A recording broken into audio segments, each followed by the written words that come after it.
Opening credits. Jacob. A Paranormal Shifter Vampire Romance. By Selena Coffey. Auto-narrated, using Google technology. Chapter 1. Jacob. New Orleans, Louisiana.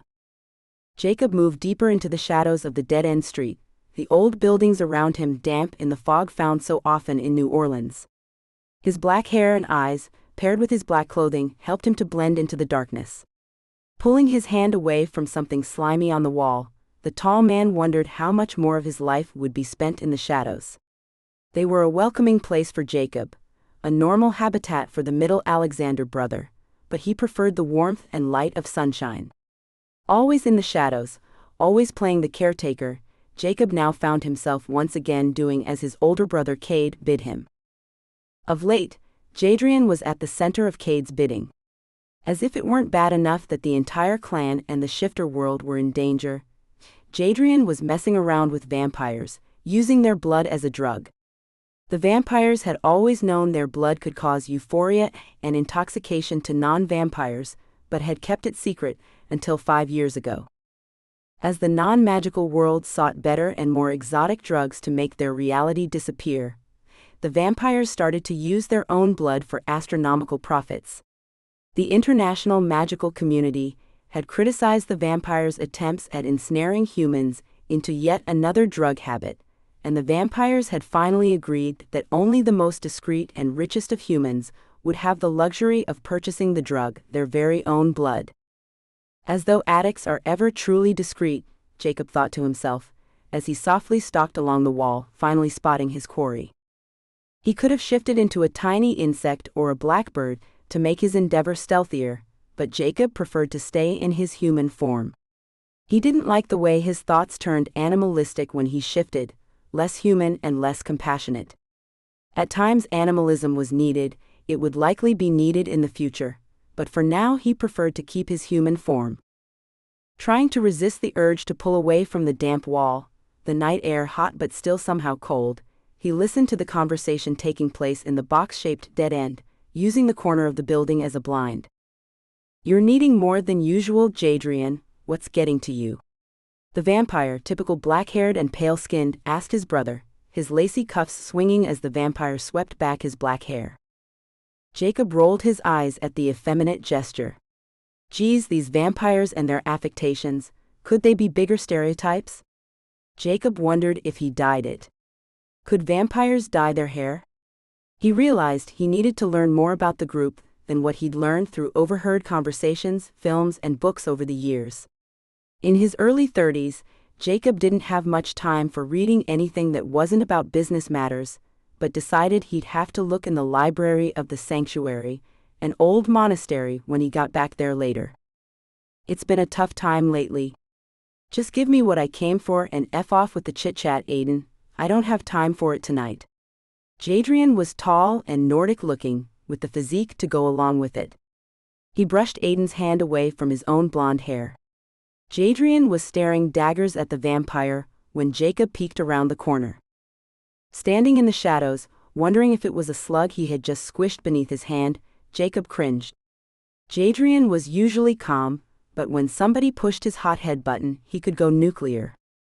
Jacob, always calm, a kinder and gentler version of his brothers, would have dealt with the situation differently, but he wasn't the one buying vampire blood. Jadrian was, and his rush to get back to the cloisters could prove deadly if he didn't calm his shit. Jadrian's eyes were as cold as his words as he flicked the vampire's hand away, their green depths so icy they were almost clear. Jacob knew. Censored. Off the vampires wasn't a good idea. He saw his brother's eyes go blank, and quietly shook his head in satisfaction. "There you go, brother. Calm, collected. Don't Censored. them off." Jacob's thoughts cut off once again, as the vampire gave Jadrian a sultry smile, the light amber of his eyes almost painful looking. Jacob wondered if the light hurt the pale orbs, but decided it didn't matter when the vampire spoke again. "Jadrian, you know you can get this at a much cheaper price, you just need to." The vampire waved a hand slowly in front of himself, using his eyes to give Jadrian a decidedly sultry look. Jacob had to assume Jadrian knew the rest of the request, because he didn't. The vampire could be asking for anything. Censored. Information, anything. The dark-haired brother, the adopted brother of the blonde god in the alley, leaned in closer, trying to catch the vampire's meaning. I don't think so, Aiden. Just give me the VB and let's get out of here. This stamp is starting to annoy me. Jadrian stepped back, his hands going to the back of the tight skinny jeans he wore, sliding down into the pockets in a manner that screamed he didn't give a F what the vampire had on offer. He shifted on booted feet and held out his hand, the paleness of his skin not coming anywhere near to matching that of the vampire's. Very well, Jadrian. But be careful. Too much of anything is not good for you. The vampire held a long-nailed slim finger in front of his own face and shook his head disapprovingly. With a nod of his head, the vampire indicated to the four gathered goons he'd brought with him that it was time to give Jadrian what he came for. Jadrian handed over a thick envelope and looked inside the velvet bag the vampire handed him. There are only 3 vials here. I gave you enough for 5. Jadrian's features, relieved only seconds before, rearranged to an angry glare staring down the flebo. Jacob knew Jadrian would not use the term around the vampire, a shortened form of the term phlebotomist, used disparagingly for the vampire blood dealers. He could see Jadrian was stringing it along with other nasty words in his mind, though. This could get tense. The price went up. Demand is growing. Take it or leave it. Aiden shrugged nonchalantly, and Jadrian clenched his jaw, the hard line not taking away from the beauty of his features. The massive size of the human or the strength within his mass didn't frighten the vampire, and Jadrian knew it. Jacob could see Jadrian struggling to control his anger, but finally he did. Jacob sighed, knowing it was done now. He could leave and report back to Cade at the cloister in Bayou Rose, just outside of the city. His mind went to the coming confrontation, and his elder brother's anger, when he turned to walk out of the alley. A woman stood behind him, watching him curiously with her head Censored. She was pale as Aiden, and quiet. Her dark hair just as gothic, but blue eyes lined in black eyeliner and heavy dark shadow. Rather than making her appear awkward and messy, the makeup highlighted how beautiful she was, and her beauty was captivating. Jacob instinctively knew she was a vampire, and therefore dangerous. He kept his mouth shut and prepared to shift. What is it you hope to see, little spying blackbird? Her voice was controlled, tight but somehow high. But pleasingly so, femininely so. She must be with the dealer, that Aiden guy, Jacob thought.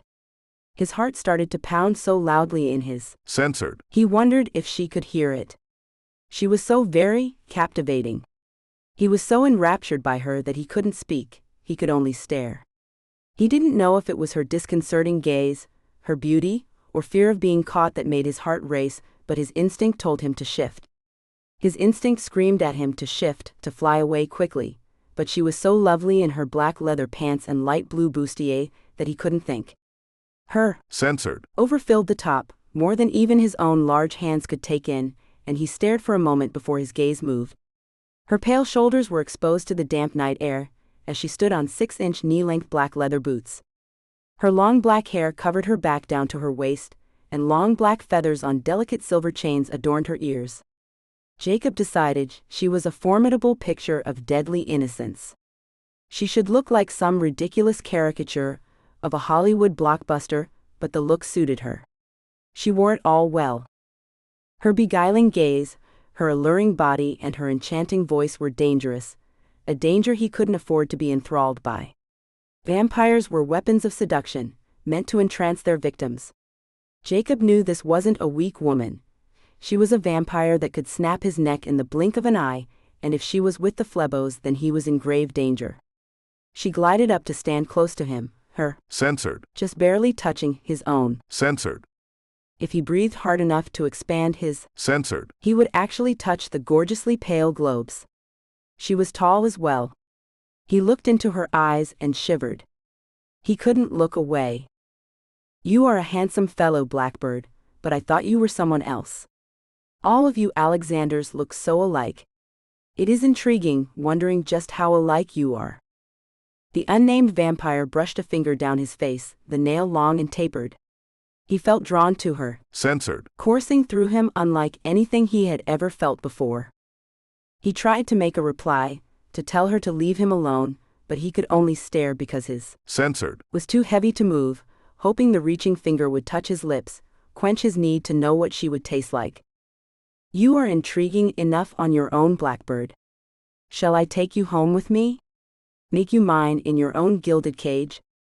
Or maybe you should fly away before it's too late. She had somehow stepped even closer, her breathy words making him Censored. deep in his groin, in his heart, in his mind. He wanted to reach for her, he wanted to run away. But he also wanted to find out if she tasted of the peaches her breath smelled of. Jacob fought with himself, fought to move, to control his flaming, Censored. but felt as though he was losing. Shifters and vamps do not mix, after all. She continued to stare at him, her eyes imploring, drawing him in, and he knew he could drown in those eyes if he allowed himself. Wake up, move, damn it.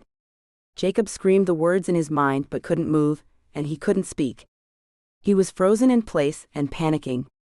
She wasn't the best company he could keep, and her magnetic stare proved that more than anything. In fact, he was in a whole lot of danger. Realizing he was being hypnotized by the vampire, her staring gaze her best weapon, Jacob finally shifted.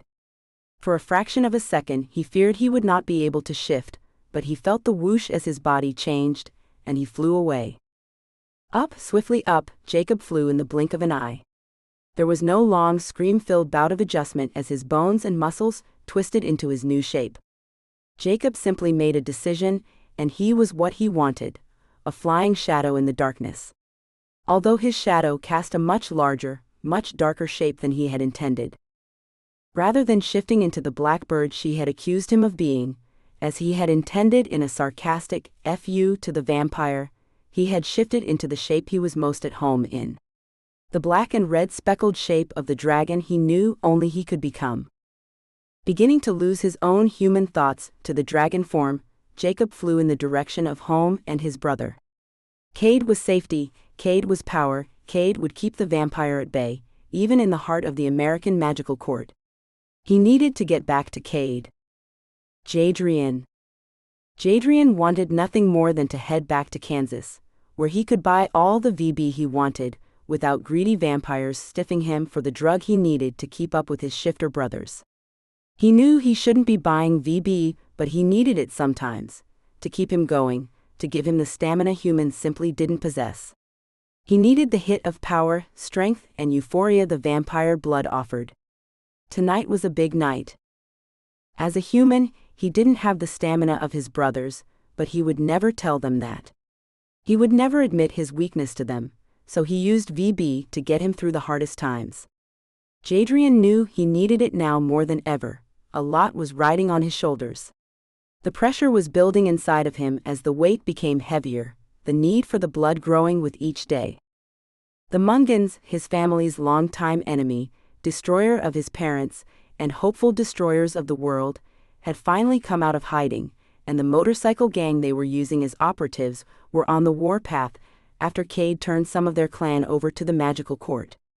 He was on his way there to testify, he just had to get some VB first. Anything to get him through all of this. As his driver drove the car away from New Orleans, Jadrian caught his reflection in the black-tinted window. Tall, handsome, and powerful-looking, he doubted anyone would guess he had a VB habit. Not one so strong, anyway. He knew he was playing a dangerous game, but he had to. Sometimes his brothers were awake for days, their bodies only needing sleep after a solid week without rest. They could battle for hours, but Jadrian couldn't. They discovered it during the practices they held every day, that is until he found VB. Jadrian's body wasn't so strong as Cade's, Kane's, or Jacob's. He was trained, physically and emotionally, to withstand a lot of stress and to be able to cope in battle situations, but he just didn't have the stamina. Not without VB anyway. The driver pulled into the portico, hanging over the part of the drive that went by the house, and stopped. A doorman opened his door and Jadrian stepped out of the car, straightening the slim black suit he wore, the tight pants, tighter than he would like, but apparently the current style. Cade had insisted the brothers wear only the best, and that they make an impression. So here he was in the ugliest pair of pants he'd ever seen, something a man should never wear. Presumably the ladies liked the monstrosities though, even if he did feel like his voice kept going a few octaves higher when he shifted, and the pants pinched his testicles. Such silly sissy things, these pants. Where's my assistant? I need to change out of these atrocities. Jadrian looked around, but rather than seeing his assistant he spotted Cade and his wife, Jackie. There was a woman with them, a tall redhead with a penchant for flowy green dresses it seemed. She was beautiful, breathtaking, a Celtic queen with blue eyes if he had ever seen one. He watched the way she stared at Jackie and Cade rapturously, but Jadrian knew she was barking up the wrong tree there. Cade and Jackie only had eyes for each other, nobody could intrude on those two. Jadrian shook himself as they approached him, the woman still staring at Jackie as she spoke quietly to her. "There you are, Jadrian. You will be called momentarily. Do you need a moment?" Cade didn't even introduce him to the woman, just shuffled him to the bathroom, whispering quickly. "Do not volunteer information, speak truthfully, and be sure to keep your answers short here, Jade. These people can make you disappear with a snap of their fingers." Jadrian nodded and disappeared into the bathroom, his hands going to his suit pocket to pull out the vials. One was good enough for now. Jadrian emptied the vial down his throat and stared into the mirror, waiting for the blood to work its magic. The transformation was instant, so quick he could see it happening as the lines disappeared from around his eyes and mouth, and his cheeks took on a healthy color. Even the tiredness that had hollowed out his eyes and cast shadows there was gone. Feeling restored once more, Jadrian straightened his suit and walked out, ready to meet his fate. And the beautiful woman, all but sniffing Jackie's lovely blonde hair. He snorted to himself. She could bark all she wanted to, she wasn't getting up that tree. Of course, he told himself, she wasn't going to go for him either, no matter how appealing she might find him. If she would ever look away from Cade long enough to see Jadrian, she would look right past him. Shifter women didn't marry or mate with non-shifters. It just never happened. Shifter males might marry non-shifters, but the females they chose were usually independent and strong, traits not always valued by human males. Jadrian watched the woman, her walk more of a strut than a glide, her hips pleasingly wide, and along with her long hair proclaimed her all woman, but her bearing and her gaze said there was far more to this woman than her gender. Was she an alpha's wife? She had the kind of regal bearing many females with alpha mates took on. Jadrian's nostrils flared as he caught her scent, something about the gentle flowery scent not only contradicting but alluring. He felt as though he were being tugged into her, and when her eyes crashed into his, he felt his heart stop. Shifter or not, he knew this woman had to be his, she was most definitely the one. Whether he was ready for settling down or not, fate had just changed his entire path and put this woman into his story. "Ready?" Cade looked at Jadrian nervously, and for a moment, Jadrian examined his brother's face with a hint of worry. Had Cade finally figured out how Jadrian was keeping up? Did he use too much? He felt extraordinary, powerful, virile, but perhaps he'd overdone it. He shifted on his feet uncomfortably, and nodded. "I'm as ready as I'll ever be, brother. Show me the way." Jadrian followed Cade, nodding his head at both women as they passed. Jadrian walked down the long stone passage reminiscent of old English castles, and almost laughed. If they'd only put in torches, the effect would be perfect. He even felt a chill in the air that shouldn't be there. He nodded his head at his brother Cain and his wife, Demetia, and carried on down the long hall. Finally they came to a side door, and Jadrian was ushered into a room that had recessed lighting. A large dimly lit room, the area was filled with rows of tables, and had obviously been furnished to bring the eye to the front dais. On the dais were two ancient thrones of carved oak, decorated with gold leaf that had all but worn off. The seat and part of the backs were covered in red velvet, and upon them sat the current heads of the magical world. Not royalty, but more than simple elected officials. The magical world had had no royals for over a century, this couple stood in their place. Rumors had swirled for centuries about who the couple was, but there was no name in any language for what they were. Many thought they were vampires because the couple was so pale, but they also gave off an aura of shifter. Others said they sensed something else about the couple, and could only name it as dread. Both had long pale hair, almost white, and clear colorless eyes that gave them the appearance of being blind. Jadrian shivered as he looked at the pair. Their voice was the worst part. Voice because even though they were two separate people, their voice came out as only one. Jadrian watched their discussion with the man before him, trying to figure out how, despite both mouths moving at the same time, only one voice came out. It was just too freaky, and he had to look away. Jadrian Alexander. You are called before the court. That creepy voice, not masculine but not feminine, boomed loudly through the long room.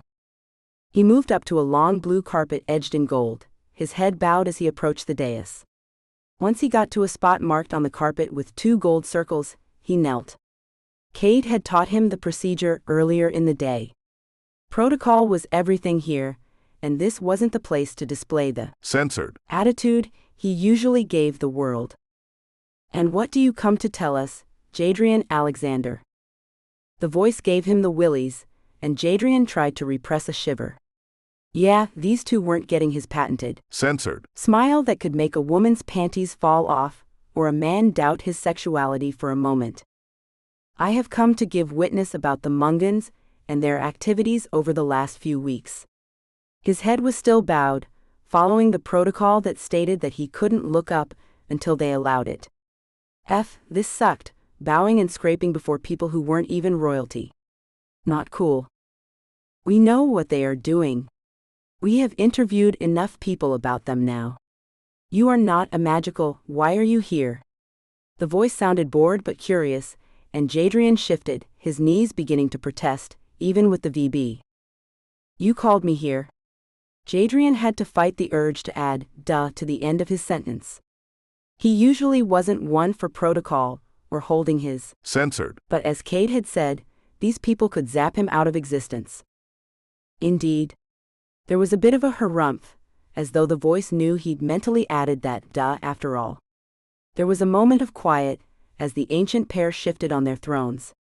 What do you think of all of this, as a non-magical Jadrian Alexander? Pardon? He couldn't believe they were asking his opinion. You seem a brave, but intelligent fellow. You are here, after all, before us. We are curious as to your thoughts, as a non-magical. How will their activities impact the non-magical world and us? Jadrian was shocked enough to spread his hands out before him, not sure how to answer. They were waiting though, so he tried to form an answer. I believe they want a war, Majesties. The Mungans want to eliminate most of the shifters, and whoever is left will be used as slaves, as will the vampires.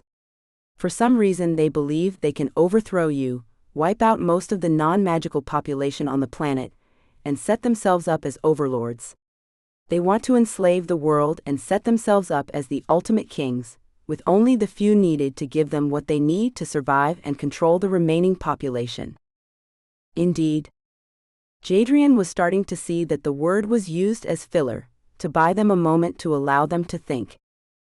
They have to be stopped, or we all face a stark and rather bleak future if we survive to see it. He spoke bluntly but carefully. Whether they do the unthinkable and find a way to oust you, or they only succeed in part, they will cause chaos between the magical and non-magical worlds with their machinations. They must be stopped before it gets that far. Thank you, Jadrian Alexander. That is all. Your words are blunt but honest, and we appreciate your candor. You may take your leave. The king waved a hand from his seat on the left, as the queen nodded her head as though she had made a decision. We shall take a break, and return within an hour. You may all go. The room began to empty, and Jadrian gave a sigh of relief as he stood. The windowless room had started to feel like a coffin the longer he'd knelt there, but now he could breathe again. He'd kept his wits about him, answered honestly, and now he was done. Done and still alive, all a man could ask for really. With a jaunty wave, he found Cade in the crowd and joined him. Cade slapped his brother's shoulder and shook his hand. You did great. Maybe more ballsy than you have a right to be, but it worked. Good call. Cade guided his brother into the crowd, leaving the hall. What do you mean? Jadrian had never been summoned for the king and queen before. He didn't know he had done anything extraordinary. You told them the truth. Most would have chosen to keep most of that to themselves. What? Jadrian looked at his brother with shock.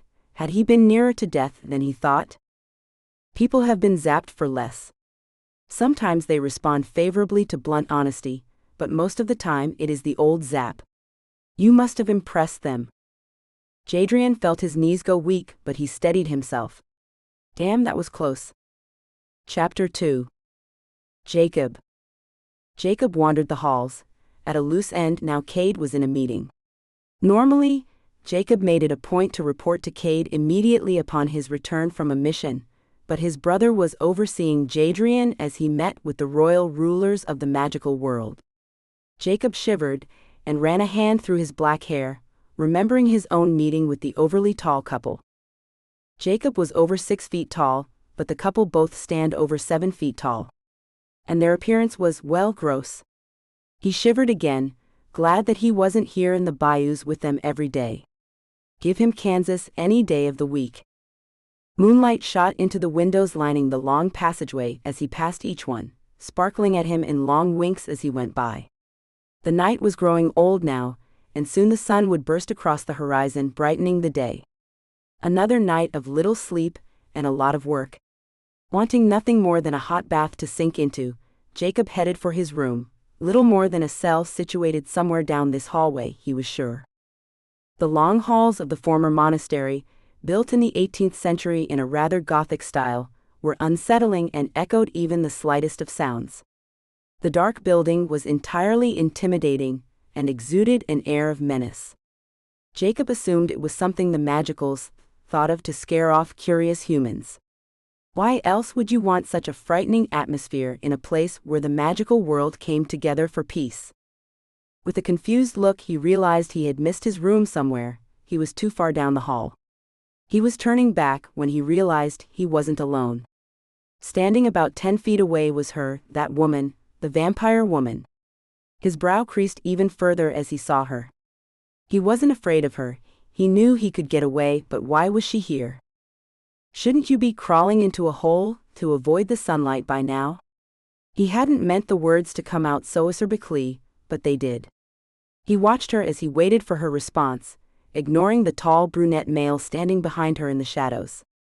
Jacob didn't recognize the other vampire, and assumed he was a flunky of the woman before him. Somehow she looked softer here, not so dangerous and deadly, and not so capable of fiendish things that made his skin crawl. No, now she was far more alluring, beautiful certainly, but different somehow, some of her sexuality gone with the lack of danger. That didn't mean she wasn't intoxicating, far from it. He still felt a pull to her, a need for her that defied logic. I thought you flew away, little blackbird.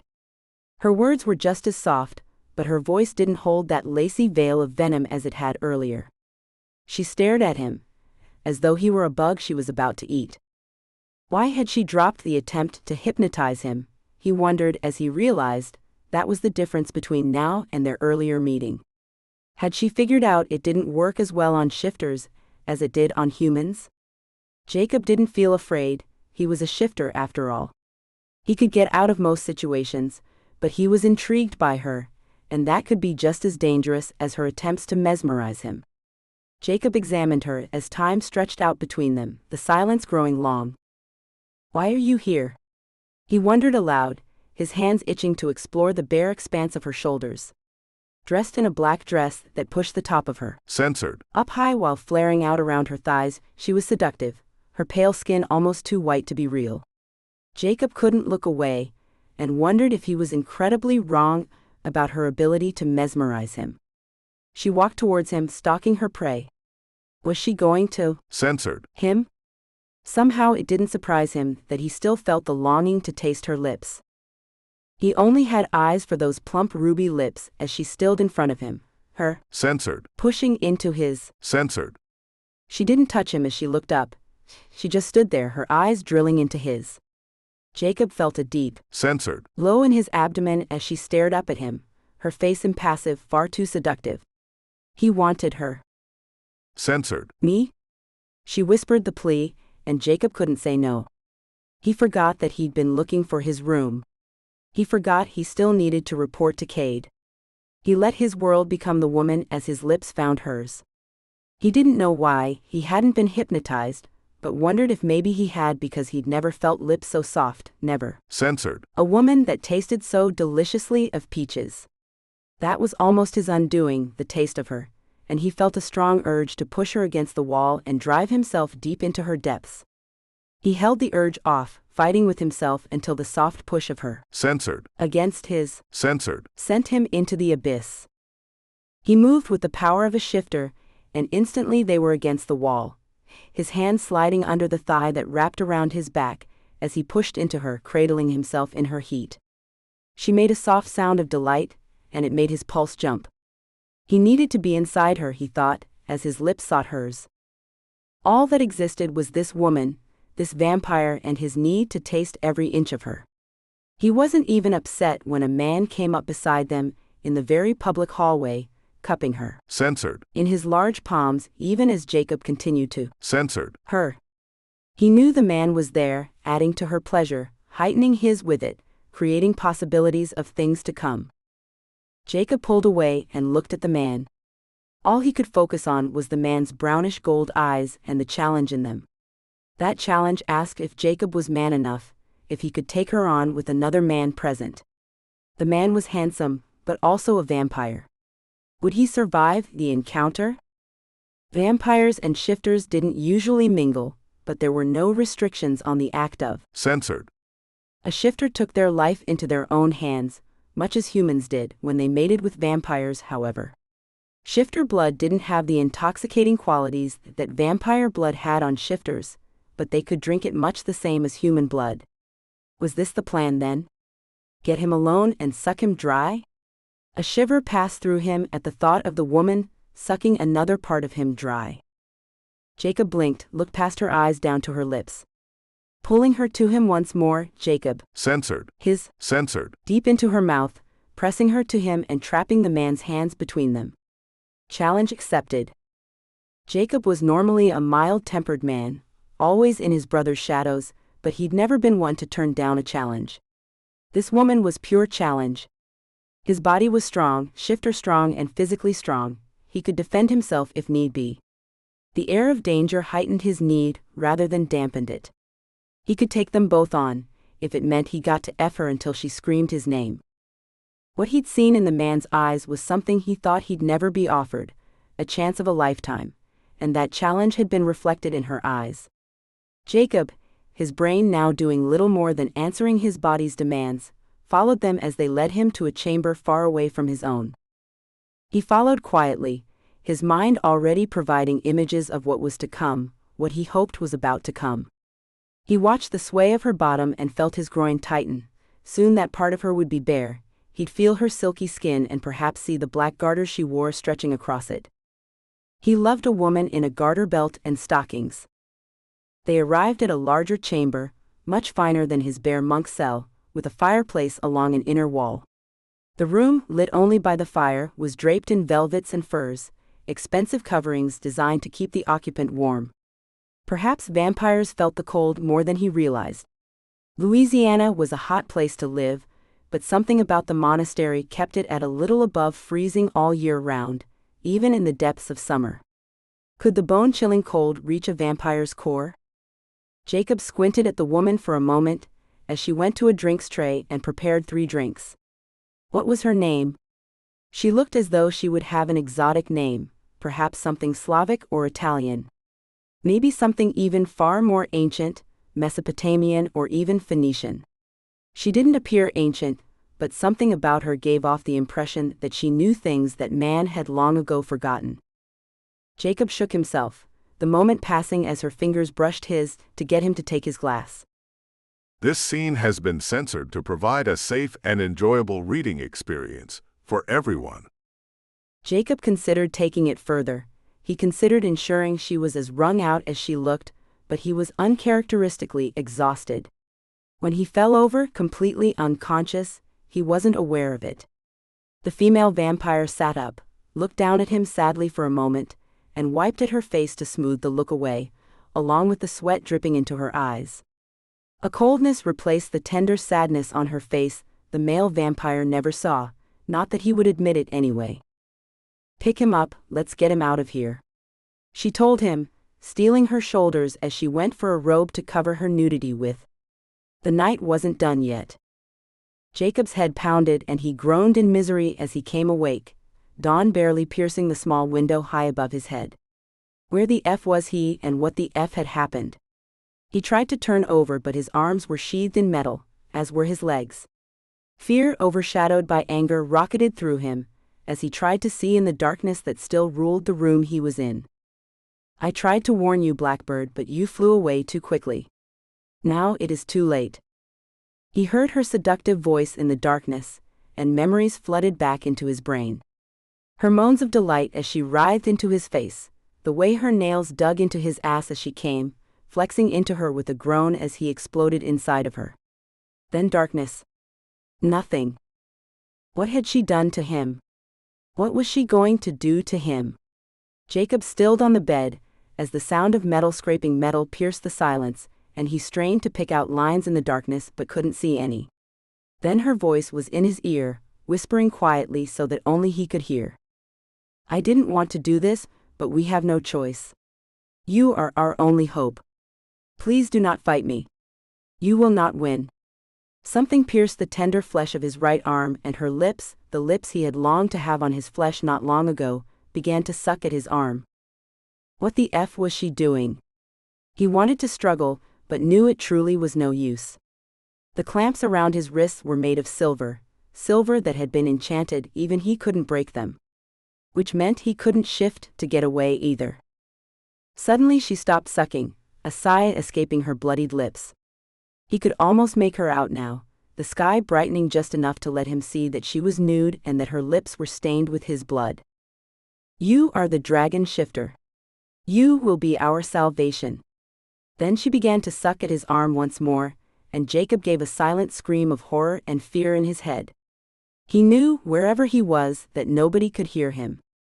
Not even Cade, with his shifter awareness of all of his brothers, could sense him, or save him now. This woman, this vampire, was psychotic and he was well and truly effed. Chapter 3. Jadrian. "So what's her name?" Jadrian asked the bartender in the lounge room of the sanctuary, staring at the woman behind him in the mirror across from him on the wall. "Who?"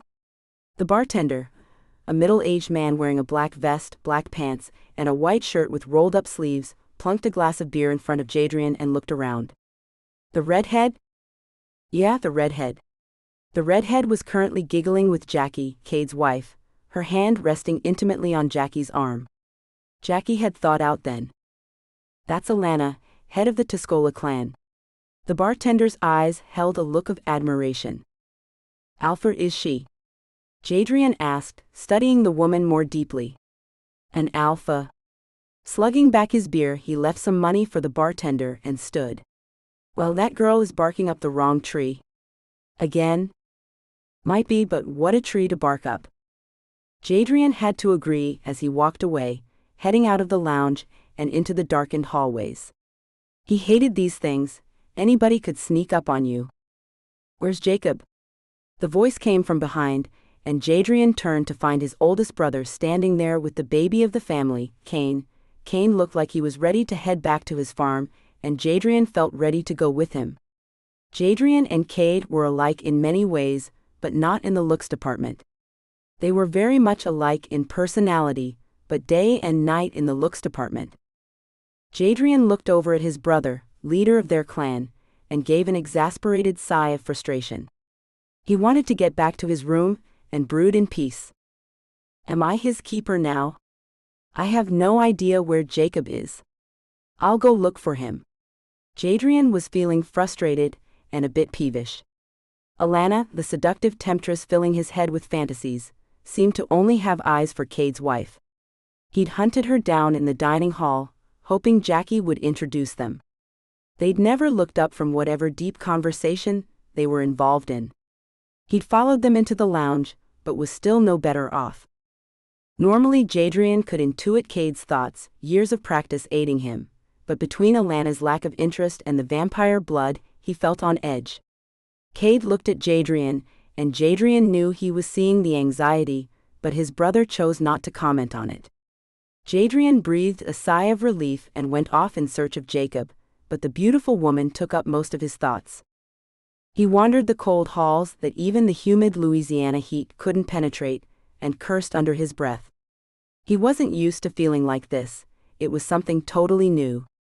With a deep breath, he wondered if this was love at first sight. He laughed to himself, dismissing the idea. He didn't have time for love, for a family, as his brother's advisor and aide. Besides, she didn't even know he was alive. She was barking up the wrong tree, this alluring creature, if she thought Cade and Jackie would give her the time of day in their bed. Jackie and Cade's wedding had come as a shock, but Jadrian had kept his thoughts to himself. He'd seen their love for each other bloom, and knew, no matter how their relationship started, they were a unit now, deeply in love and committed to each other. Everyone could see that. Well, everyone but the most beautiful woman he'd ever seen, that is. He'd still not found Jacob, so Jadrian walked into the darkness outside of the former monastery.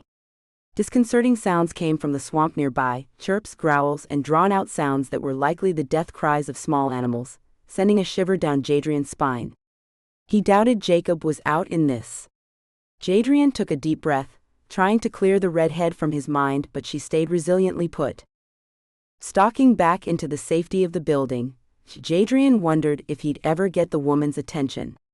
He walked back to the sleeping quarters, hoping to report to Cade, and saw his brother, Jackie, and Alana heading into a sleeping chamber.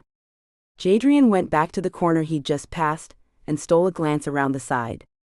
Alana's hand was gently resting on Jackie's elbow, and there was a gleam in her eye, a promise. Jadrian's head fell back against the stone wall. Had he been wrong? He would have sworn Cade wouldn't allow another woman into his marital bed, but maybe? There was a curiosity about Jackie, a need to explore that made her a bit wild, but Cade usually provided her with all she needed. Jadrian knew Cade could be possessive, keeping some things for himself. Would he share his wife with anyone else, even a woman, in such an intimate way? The woman whispered something into Jackie's ear, and his sister-in-law giggled. Jadrian glared, pulling his head back around the corner again, hating the charming woman for a moment. He adored all of his sisters-in-law, and though Jackie had been hard to warm to at first, he would protect her life with his own if it came down to it. He felt treasonous for the moment of disloyalty, and headed for the area of the place where he knew he could find some alcohol. It was late, but he needed a drink. He obviously would not be speaking to Cade anymore tonight. He spent an hour staring glumly into the same glass of bourbon, his stomach in knots. Why did she have this effect on him? He hadn't even really spoken to her yet. Was she a witch, as well as a shifter? He decided to give up on the questions for the night when he saw the sun was starting to rise, and thought it best to try for some sleep. Heading into the sleeping quarter, he saw Alana coming out of his brother's room. She didn't look as though she had been participating in any kind of adult activity, but just the fact that she was walking out of his brother's room in the middle of the night made his stomach tense. He wanted to hit something but balled his fists instead and stalked up to her. Grabbing her wrist, he turned her around and only just missed being punched squarely in the head. That vampire blood might make him squiffy sometimes, but it sure improved his reflexes. "What are you up to?" he demanded, his hand clamped around her wrist. She broke the contact easily. She was a shifter, after all. His fists might be iron, but only to a human. "What the F is it to you?" She shot daggers at him with her eyes, angry blue eyes that made his groin tighten with awareness. She was hot when she was angry. "That's my brother's room you have just moseyed out of, missy. Now what are you up to?" His eyes stared their own daggers. She needed to know just because he was human, it didn't mean he could be played. He wasn't going to back down from her haughty attitude. He didn't care if she was the Queen of Sheba. This was family, and you didn't F with family. If you must know, brother dear, we were talking about an alliance between our clans. Her glare had changed to curiosity, and a new fire lit the dark blue of her eyes. It seemed she liked a challenge. I see. Care to discuss it with me, catch me up over a drink? He changed tack so quickly she blinked at him for a moment. He'd seen the calculation in her eyes, and knew she had some kind of ploy going. His question tripped her up. She licked her bottom lip and looked him up and down, a move that drew his eyes to her sultry wet lips. He knew she saw a very tall, very blond man with a body most human men would pay their soul to own. Every inch of him was muscled, his skin tanned from a summer of work, with the face to match his body. He knew his looks were exceptional, but took it for granted. Most of the time he didn't care, but now he was glad he'd been blessed in that respect. Staring down at her, his eyes hard, he felt something tighten in his abdomen, something beyond need. Hunger perhaps, a hunger for her? Jadrian kept his face impassive as he looked at her, hoping but not daring to let this woman who bore herself like a queen know his thoughts. I have a better idea. He'd seen the moment she made the decision to accept his offer, and waited for her counter-offer. Jadrian's heart pounded in his. Censored. Her seductive words making his pulse race, as scenarios played through his mind. Scenarios that included a lot of drinking and no clothes. What's that? He threw the question out with no inflection, his tone implying he didn't give a F what she had to offer but was humoring her. And pretended he wasn't staring at her lips, imagining them otherwise occupied. I have an entire bottle of scotch in my room. Care to join me? She'd walked up close to him, her eyebrows rising in question. She was gorgeous, her heart-shaped face a perfection of peaches and cream. Pale and clear, her skin enhanced her features, and the smattering of freckles over the top of her nose were enchanting.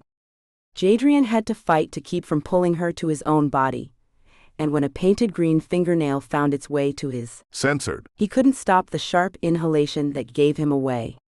His nostrils flared as he became hyper-aware of Alana, of how tempting she was, of how much she'd been on his mind since he'd first seen her. A bottle, you say? And what else do you have planned for the evening, or should I say morning, besides a drink? His words were a whisper that made her visibly shiver, the timbre of his voice just the right pitch to make his words a sensual promise. Her response made his own skin feel too tight, and he flexed his hands trying to ease his tension. Playing with shifters could be dangerous, both physically and emotionally. One had to walk on eggshells or risk being little more than a toy to play with, even with the females. He'd learned that long ago. Whatever you have in mind. Her full peach lips parted at the end, inviting him in. What the hell was he supposed to do now, he wondered, as he tried to shove his hands in his trouser pockets.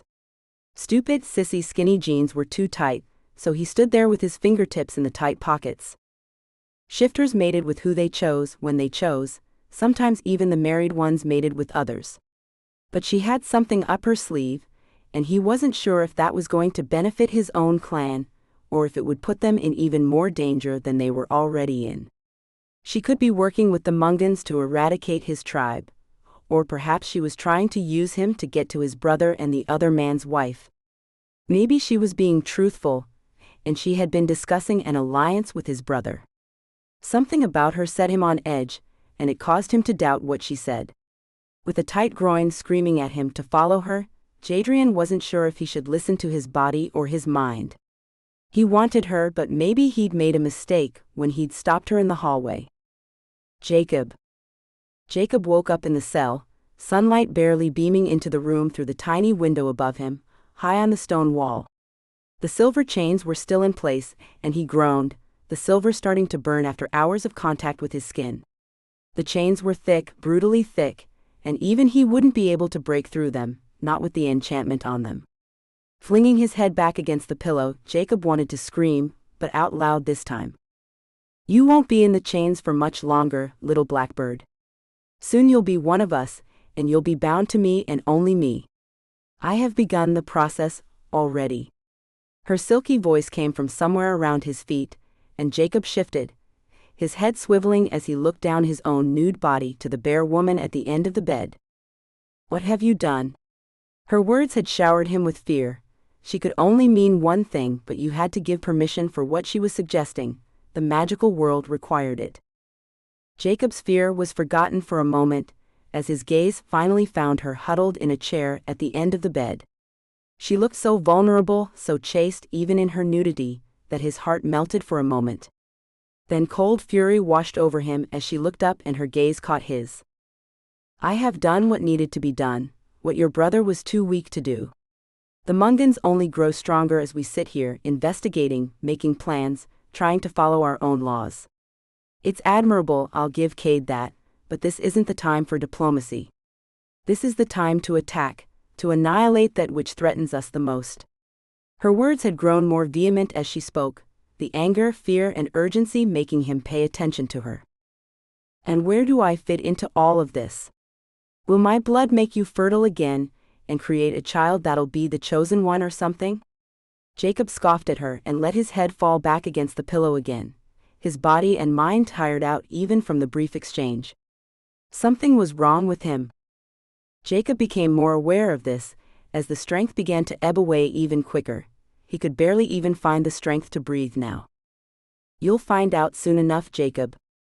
I'm sorry, but as the queen of my people, I had to take matters into my own hands.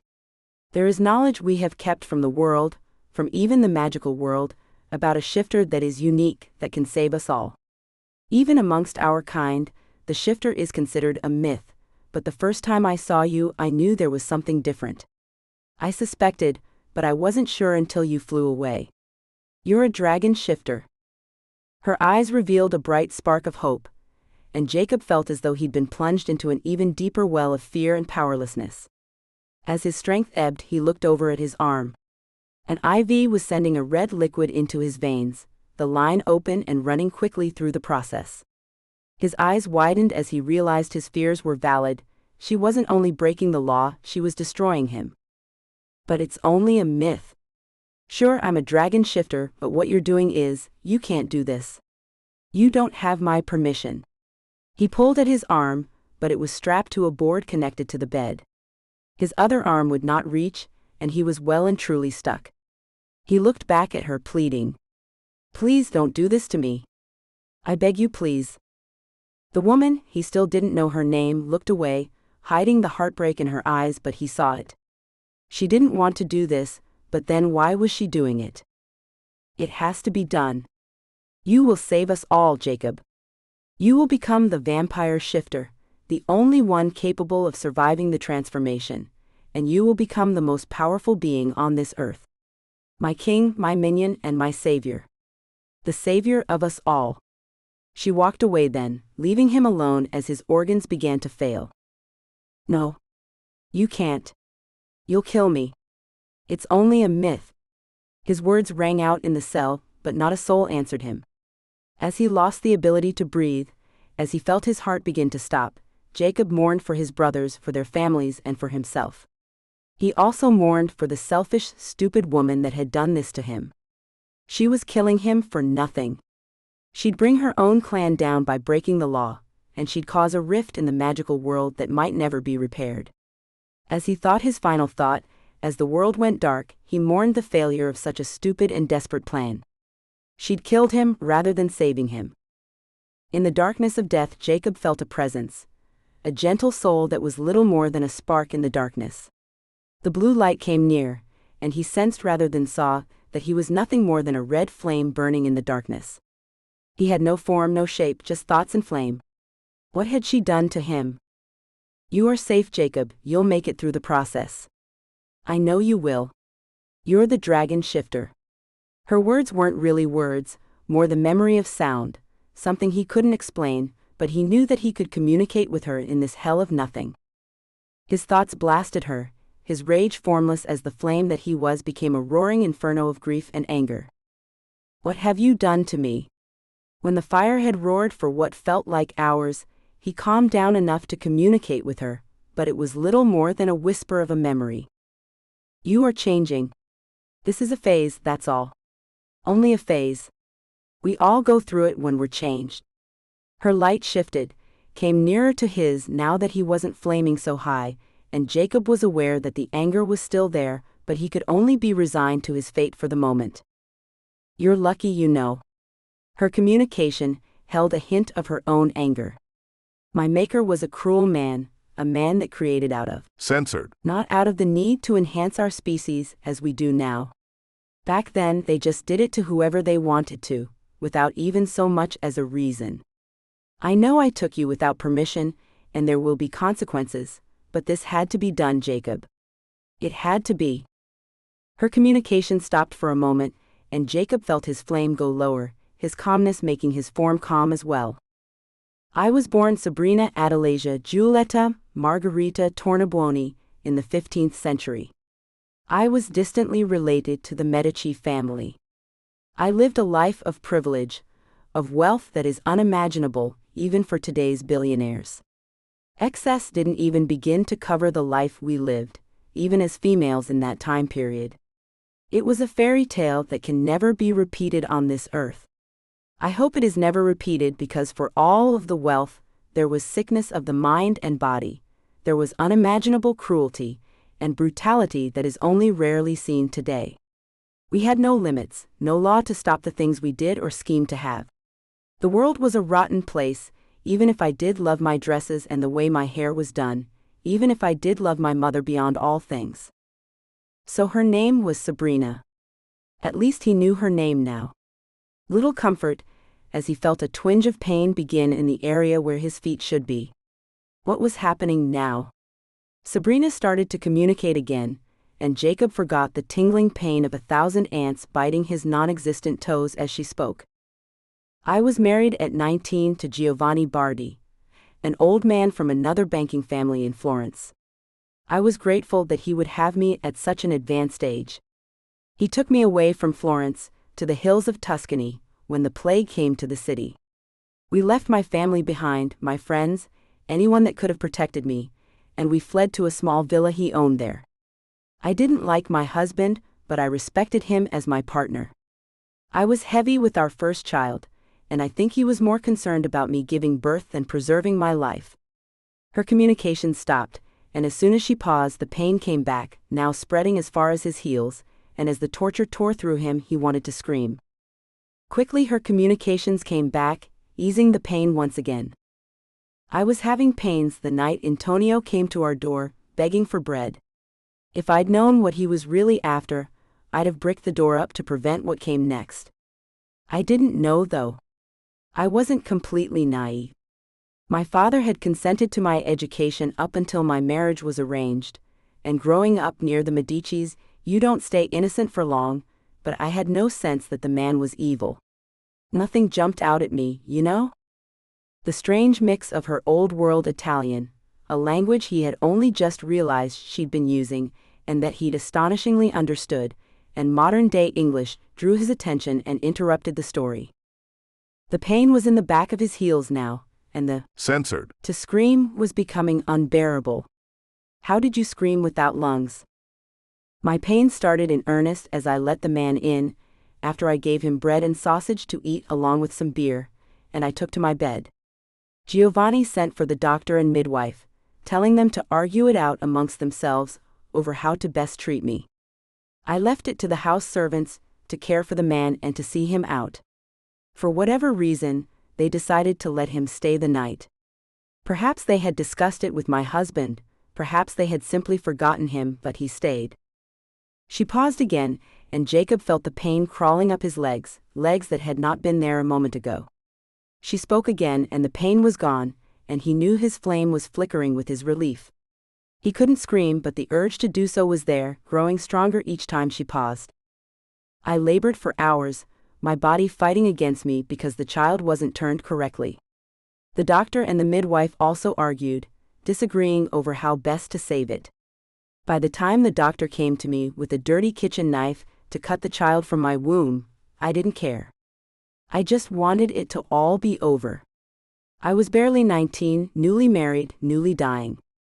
This time his knees exploded, and Jacob saw with eyes that didn't exist that her light became brighter as she came nearer, the coolness of her light dimming his own flame, somehow easing his pain. The child was cut from me, and I heard him crying in the darkness, needing his mother, but I was too exhausted to do little more than watch my blood flow out of me.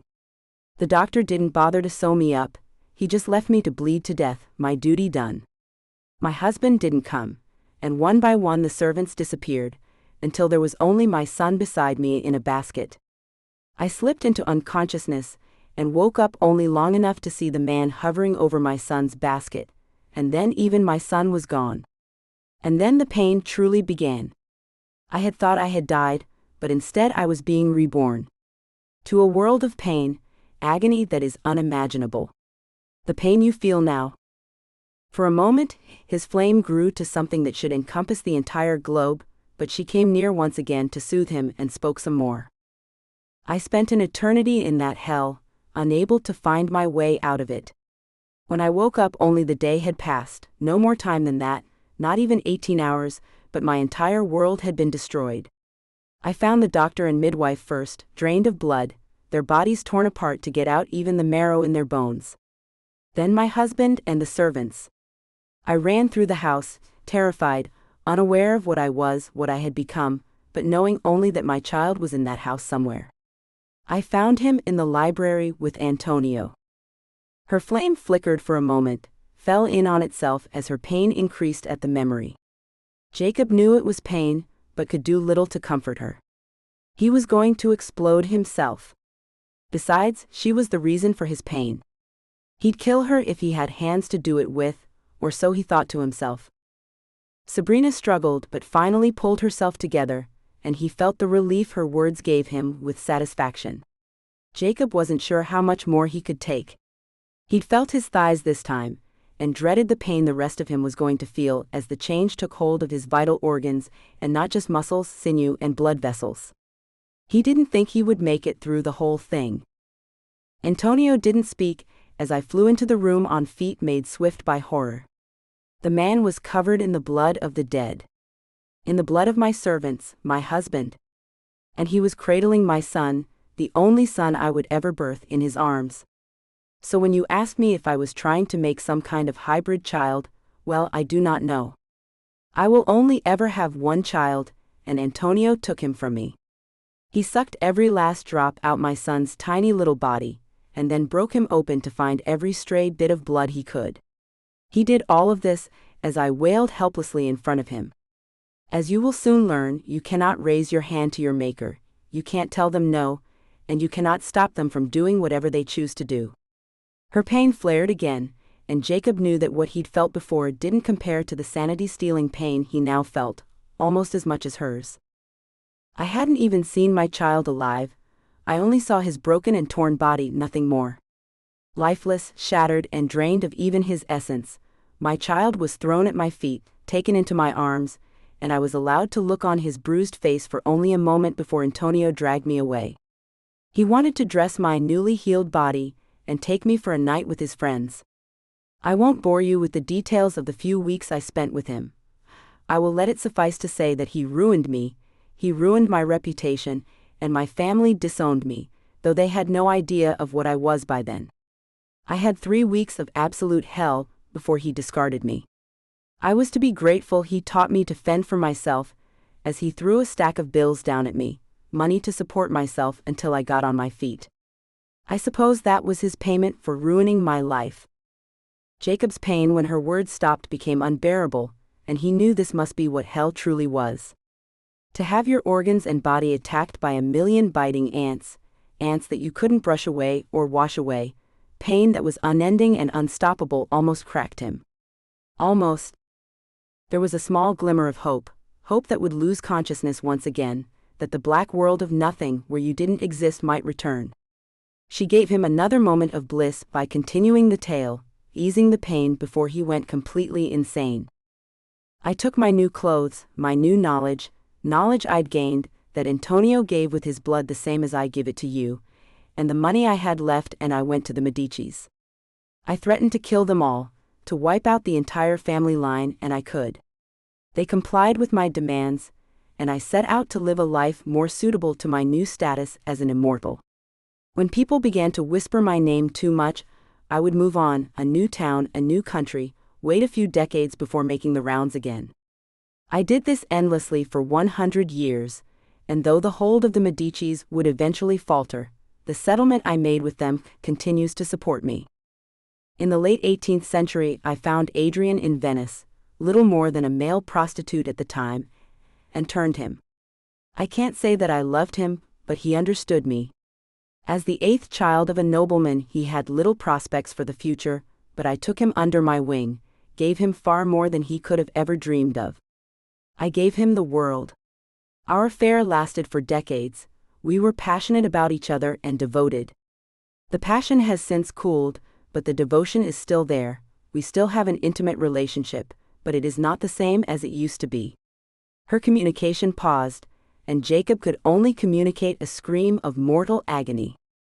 Please do not stop. The words were communicated with the scream, and she continued, understanding fully that every time she paused his pain came back. His eyes, his brain, no, he couldn't survive this, he just couldn't, not without her speaking to him, not without her taking some of the pain away. Just that small moment without her words was a lifetime of torture that no creature should ever have to endure. For over 600 years I have survived. I carry the knowledge of the first hominids with me.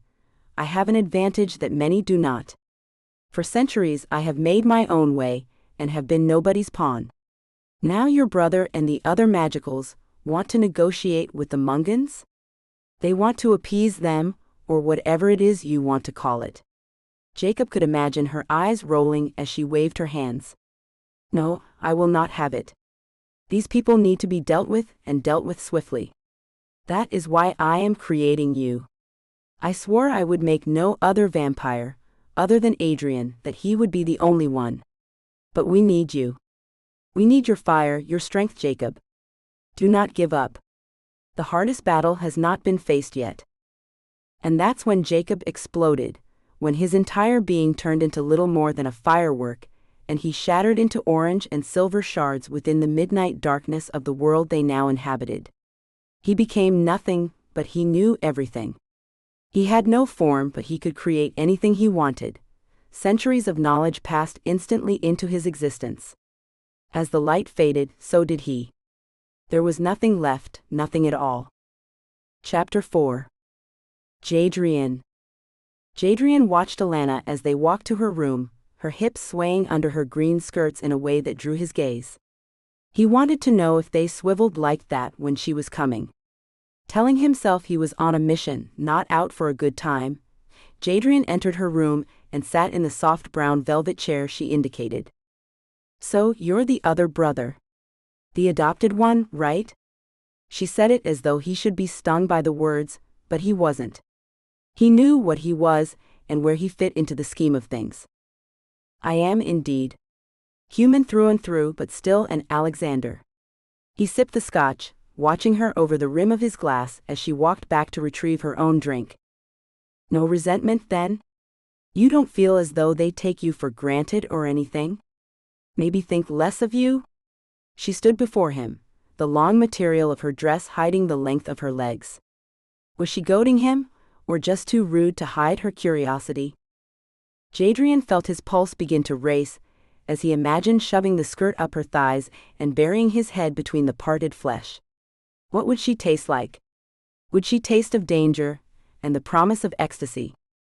Not a single issue there, Alana. Just devotion, the same as them. He sat back, shifting his hips to ease the tension in the front of his pants.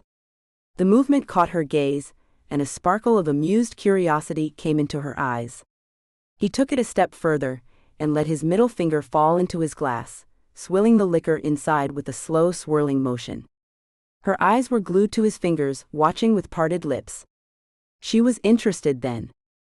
He'd spent hours wanting to catch her eye, and now that he had it he couldn't give in, not too much anyway. No matter how desperately his body wanted to. There was something going on with this shifter. Oh, I think you might be very different in one aspect. Shifter men are, well, to put it delicately, endowed with certain attributes. Do you measure up? She sipped at her drink, teasing him by licking the last drop of the amber liquid from her lips. His eyes followed her, censored, transfixed as his censored. grew. Two could play that game, but her game would lead to unknown places. She beckoned him into a world of sensuality without even trying. Shifter women were like that though, always enticing, always seductive, always freaking hot. He held himself back though, wanting her to make that first move, wanting her to be the one that broke. There is only one way to find out for sure. I could tell you I am just as generously endowed as any shifter, but I could be lying. Perhaps I put them to shame? You'll never know. He allowed the words to dwindle off, letting her interpret how she chose to take it. That sounds like an offer. Was it? Her eyebrow arched, a slim flame above her eye, and her lips twisted into a sultry pout that he quite liked. The tightness in his pants liked it too, and he had to shift once more, the tension becoming almost unbearable. When she leaned forward and ran a finger down his cheek, he felt his stomach drop, and he sucked in a breath. If just her finger on his cheek felt that good, what would it feel like to have the rest of her pressed to him? I think I will take you up on your offer, Mr. Alexander. Soft and sensual, her words were whispered into the shell of his ear, her hot breath sending a shiver of anticipation down his spine. This scene has been censored to provide a safe and enjoyable reading experience for everyone. What's the matter? She looked upset that he had stopped her. Jadrian had been just on the edge of teetering into the abyss, but he'd stopped her, placing his hand over his rigidly erect length, amazed at just how hard he really was. He wasn't sure he had ever been so hard, or enamored with a woman. Nothing, I'm not ready for this to end yet. This is not how I f. It's not a rush to get it over with, or a race to the finish. It's an all-night exploration of seeing just how many ways we can make each other climb the wall. It's about the experience, and about getting off in the most exquisite way possible. It's not just about freaking to me. I can f anytime I want to. I want more with you. He saw her eyes flashing, curiosity filling their depths, as she moved from her knees and held out his hand. And how do we go about that then, Mr. Alexander? Her body swayed as she walked to her bed, one of the larger beds the monastery offered, and climbed up on it. She tucked her feet beneath her as he stood in front of her, watching as she pulled buttons to reveal bare flesh. He was spellbound for a moment, entirely caught up in the way she revealed her skin to him. She wasn't only beautiful, she was brave, intelligent, and just on the verge of being his. He pulled his own top away, anxious to feel her warm skin against his.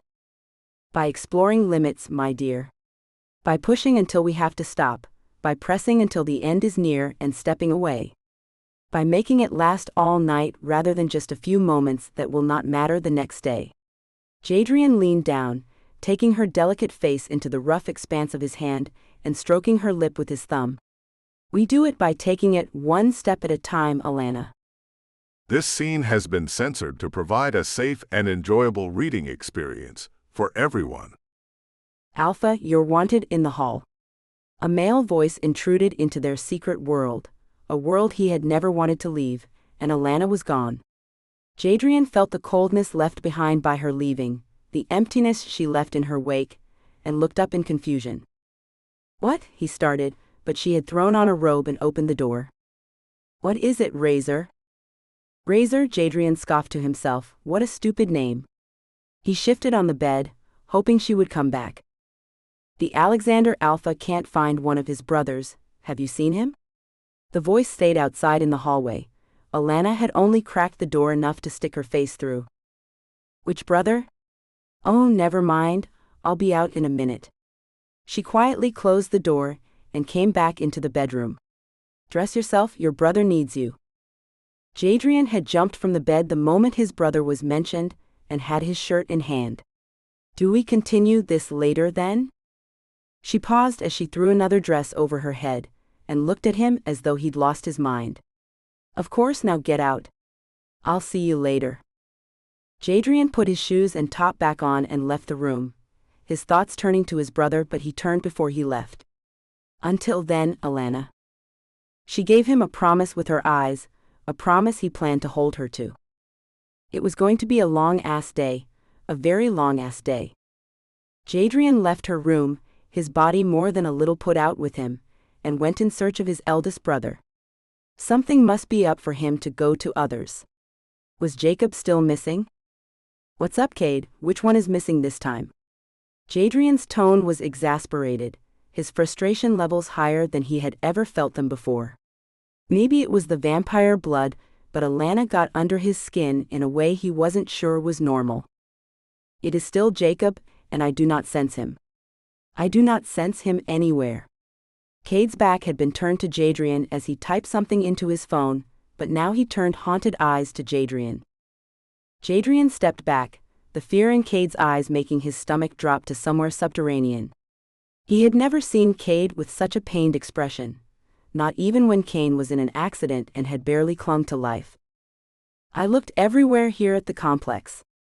Has he gone back to Kansas for some reason? Jadrian's mind was in a panic now. If Cade was that worried, something was wrong. How did he calm his brother enough to keep him from falling into the same panic? Not that I know of, no, I would still sense him even that far away. Cade looked closely at Jadrian for a moment, his gaze a little confused, but that cleared and he shook his head. The haunted look came back, and Jadrian felt his heart breaking. He didn't like that look on his brother, any of his brothers. Especially when there was little he could do about it. Going to his brother, he grabbed his shoulder and pulled his gaze away from the phone. We'll find him alive, and you will see this worry was for nothing. Jadrian gave Cade a searching glance, looking for proof his brother believed him but didn't find any. I always know where you all are, always. I can't feel him at all now. Cade wiped a broad hand across his face, trying to wipe away the worry. I will do another search of the lower levels and outside. We'll find him. I will find him, Cade. Keep in contact then. I can't lose two of you. Cade already wore a defeated look, and Jadrian felt like a failure for not giving his brother hope. But Cade knew things, had mad skills that only alphas could have. Jadrian felt his stomach drop out again, and his heart squeeze in panic. Where was Jacob? Jadrian squeezed his brother's shoulder again and left the room. He tripped over his sister-in-law Demisha's dog Annie halfway down the hall, the dark passage barely lit by dim wall sconces. Annie, what are you doing here, girl? Jadrian bent down to pet her. Annie was a special dog. They had all come to notice that over their time with her, and Jadrian wondered. Have you seen Jacob, Annie? Do you know where he is? Jadrian scratched her ears as he talked to her, and she ate the loving up. When he stopped, she looked at him with her own set of grim eyes and stood still, her body relaxed in a way that spoke of the same defeat Cade obviously felt. Not good then, huh? Jadrian felt dread taking the place of the panic and pulled out his own phone, sending Jacob several texts when he didn't answer his phone. The reddish-brown and white dog, medium in size, stood by his side, her beagle-like features just as worried as his. Jacob. I cannot ease your pain now, this part you will have to survive on your own. Her voice in his head all around him eased the worst of the pain only briefly. Whatever was happening to him had reached his eyes, his brain. The pain stole his thoughts, spun him into a world of misery unlike anything he'd experienced before. Could he endure this? He wondered in a brief moment of lucidity, before the pain ate into his brain and his eyes once more. He would have screamed an eternal scream if he had been capable, but he couldn't even produce that in his state. He heard her voice, no longer the soothing sound that eased his pain with her tail, but another annoyance. She had done this to him. If he survived, he was totally driving a stake through her heart, mistress or not.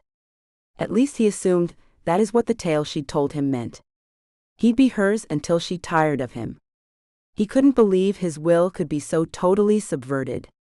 He was an Alexander, no matter what form he took. She would die the moment he could hold a dagger, a knife, or even control his hands. He'd tear her heart out with nothing more than his fingernails if he had to. Sure, she had a sad story to tell, but didn't they all? All right, she'd been basically tortured, her brain probably snapped all those centuries ago. That would explain this completely abhorrent idea she had come up with. She told him she knew what it was to be taken without permission, but she'd done it to him. No, Jacob decided, she had to die before she caused more chaos.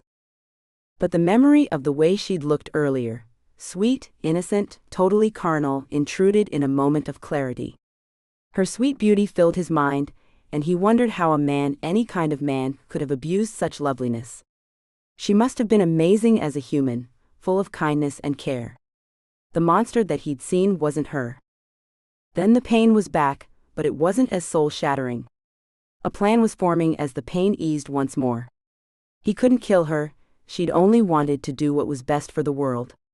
She'd only wanted love in her life, her story had told him that, but she'd never quite found it. He still wanted revenge, but her death wasn't so high on his list of priorities, as he finally, peacefully, came back to reality. He'd get his revenge on her, in a way he knew he could truly hurt her. Jacob opened his eyes, and saw her standing over him. He stared into her eyes, his own cold with the pain he'd just endured. He would make her pay for what she'd done to him. Chapter 5. Jacob. Jacob stirred on the vampire's bed. He'd fallen into a deep sleep moments after he had regained true awareness, his first day as a vampire spent regaining his strength. He'd been vaguely aware of movement, of a soft pillow beneath his cheek, and of warmth that he'd not felt in the other place. It had been cold there, damp, underground for sure. Almost impossible in Louisiana, so perhaps she'd taken him far away. He didn't know, but as he blinked slowly, his gaze focused on her now familiar room. When he tried to move, he found he was bound by invisible bonds. He could move on the bed, but not off it. You'll be free to move around soon enough. You'll be hungry, but you cannot leave until you understand what I've done. Her voice came from a corner by the fire, and his head swiveled in that direction. Oh, I believe I understand perfectly. You want to use me as a weapon of mass destruction, and destroyed me to do it. His words came out as a snarl. He'd meant to approach this differently, to stick to the plan, but his rage boiled. Ah, so you're not completely pliant then. I suppose that's the shifter nature coming through. She stood, moving her hair to behind her shoulders, her long dress a sapphire blue. No matter, you'll still be bound to do as I command. The sacrifice of one for the good of many will make your hate worth it. Sabrina moved to him, standing just out of his reach. She knew he couldn't hurt her but still stayed far enough away to be safe, he noted. Probably a wise move. Perhaps his shifter blood would do more than give him a small amount of his own will. Perhaps he'd be able to kill her after all. He watched her as one watches a bug crawling up a wall, contemplating whether to kill it or to put it outdoors. He knew what she had planned, but had no idea what exactly any of it meant, or how he was supposed to accomplish it.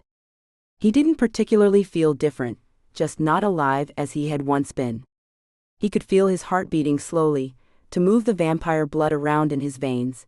He could feel a hunger building in his stomach, but he didn't feel his lungs moving as they should. Only a shallow breath was needed every few minutes. He knew he'd been changed. The memory of the pain he had endured was too recent for him to think otherwise. The changes in his body were screaming to him that he was different, but it wasn't as bad as he had expected. Then he realized what she had just said. The sacrifice of one? You would rather sacrifice one when Kay didn't plan on sacrificing any? That makes your plan better? He spoke with contempt, his eyes blasting her for a moment before he looked away, some unknown force making him bow his head. Not so resistant after all, I see. She chuckled and went to the fire once more. No, Kay didn't plan on sacrificing anyone, but his way leads to the sacrifice of us all. The Mungans want all of our heads on a poke, vampire, shifter, anyone else standing in their way. We have to totally destroy them. That is the only way. And this way you get some form of life, even if it's not the one you had planned on living. She sat back down in her chair, feet going beneath her. He realized he still longed for her, his censored for her hadn't changed. Rather, it seemed to have become more powerful, he realized, as his lower regions reacted to a glimpse of her cleavage. That still worked, he thought with relief. Thank F for that. But to her? With a weary sigh, he fell back onto the pillows. Remember the plan, Jacob, stick to the plan. I have to leave you, find some blood for you, but don't worry. This isn't like the movies either. We have willing donors. You just can't drink until you drain them. I will return shortly. Sabrina stood and left the room, leaving Jacob to wonder if he'd be able to drink a human being. He didn't think he was ready for that yet. He felt something as the minutes passed, an awareness of Sabrina. Whenever he thought about her, he got a sense of where she was. A simple flash of an image, like a picture, would come into his mind, and he could hear some of her thoughts. She was worried she'd made a mistake, that taking Jacob might have been a step too far. But overriding her fear was the certainty that the Mungans were dangerous and needed to be dealt with. She'd lived for a long time, perhaps she knew better than Cade. He pondered these new thoughts as he waited, his stance to her changing as the minutes passed. She hadn't done it because she thought she knew better. She hadn't risked a war between the magicals on a whim at all. She'd seen these kinds of enemies before, had fought in battle. Only there hadn't been a dragon shifter to save them last time, and they'd spent decades under the heel of brutal masters. All of the magicals, not just the vampires. Jacob felt the hard edge of his rage melting as the day wore on. He knew her fears now, he knew why she has taken this chance, a chance that could bring more war to the magical world. He's the best weapon they have. By taking him, she'd joined the shifter and the vampire clans better than any marriage could have. A war between the two would be pointless, one shifter wasn't worth them all. And if what she said was true, he'd become the alpha of all of the vampires, not just of her clan. He'd be the most powerful being on Earth, even above the pair sitting on the throne in the heart of the sanctuary. The enormity of it all sunk in, and Jacob felt a slow panic begin. He'd been too angry to realize it before, too distraught at the change she'd forced upon him, but now he knew the fate of the world was in his rather unsteady hands. No, he didn't have time for revenge right now, justified or not. He had to actually listen to her, hear her out and plan. To save his brothers, his clan, and the world, he'd have to forgive for now, to let it go and work with Sabrina. Until this was all over at least, and he stood as the one true king of them all. Every last one of them. Jadrian. Jadrian wandered the halls, Annie by his side, wondering where to look next. He'd searched everywhere he'd been allowed, and that was every room in the sanctuary. He was tired, worried, and dreading heading back to Cade without any news. No one had seen Jacob since the day before. He'd just vanished off the face of the earth somehow. Well, Annie, any suggestions, girl? Jadrian looked down at the intuitive dog, and followed her when she gave one of her patented head waves. Jadrian wasn't surprised to find she led him to the dining hall where Demisha and Cain were eating, their baby girl in a basket between them. There you are. I wondered where you'd been. Demisha cried out, as Annie went under the table to stand between Demisha's knees. You've been helping Jadrian, I see. Good girl, Annie, good girl. Demisha obviously loved her dog, and the feeling was quite mutual, Jadrian could tell, as Annie's tail started circling enough that he thought he saw her back paws come off the ground. It was the one thing that had made him smile today. Well, Alana had made him smile, but that was different. No luck, huh? Demisha looked guilty as she went back to eating. No, and don't feel guilty just because you didn't see this coming. Jadrian wagged a finger at her, and took a plate from a passing waiter. He picked at the food, his hunger disappearing as he thought of Jacob. We all know your skill doesn't work that way, and none of us blame you. She looked relieved at his words, but he could see a shadow in her eyes. He knew what she was thinking. What good was the skill of having a second sight if she couldn't use it all the time? She'd been training with a professional, but she'd only had a few lessons before they'd all had to come to Louisiana. It wasn't her fault, but he knew she'd carry around a guilt for all of her life if something happened to Jacob. They all would. He pushed the plate away and looked over at the couple. Nothing on your end either? I think I've talked with everyone. Jadrian looked over at Cain, who'd been studying him in a way that reminded him of the look he'd got from Cade earlier. What's up? Why does everybody keep staring at me like that? Maybe it was the vampire blood, maybe they all knew. Maybe he was too, anything that would give him away? Something's just different about you, but I can't say what. Kane, the younger version of Cade, scrunched down his right eyebrow and studied Jadrian further. Damn it, Jadrian thought to himself. He had to stop using so much of it. It's probably just this weird light in here. Jadrian tried to dismiss it, but Kane kept staring at him. He didn't know what could be so different. He'd been using the vampire blood for ages now. Nobody had noticed before, why now? With more on his mind than his own appearance, Jadrian finally stood, dismissing it all. He would worry about that later, when he'd found Jacob. I'm going back to hunt for him, see if I can find Cade, perhaps he's heard something. He leaned over to peck Demisha on her dark cheek, then shook his brother's hand, clasping it to his. Censored. For a moment. We'll find him. They had to, they couldn't give up. Jacob was a part of their unit, they couldn't have lost him. Not now when they were all needed the most. Chapter 6. James Elliot. Mr. Elliot, dinner is ready. The quiet voice of his servant, a man dressed in motorcycle boots, leather pants, and a leather jacket, seemed out of place in the cabin in the swamp they now inhabited. The Alexander brothers had done a number on his clan, but they hadn't discovered the large house sitting in the middle of a Cajun suburb, deep down a bayou road. They were hiding in plain sight, and so far it had worked. His members were currently spread across Louisiana, Kansas, Texas, and Alabama, but they could all be called back quickly enough.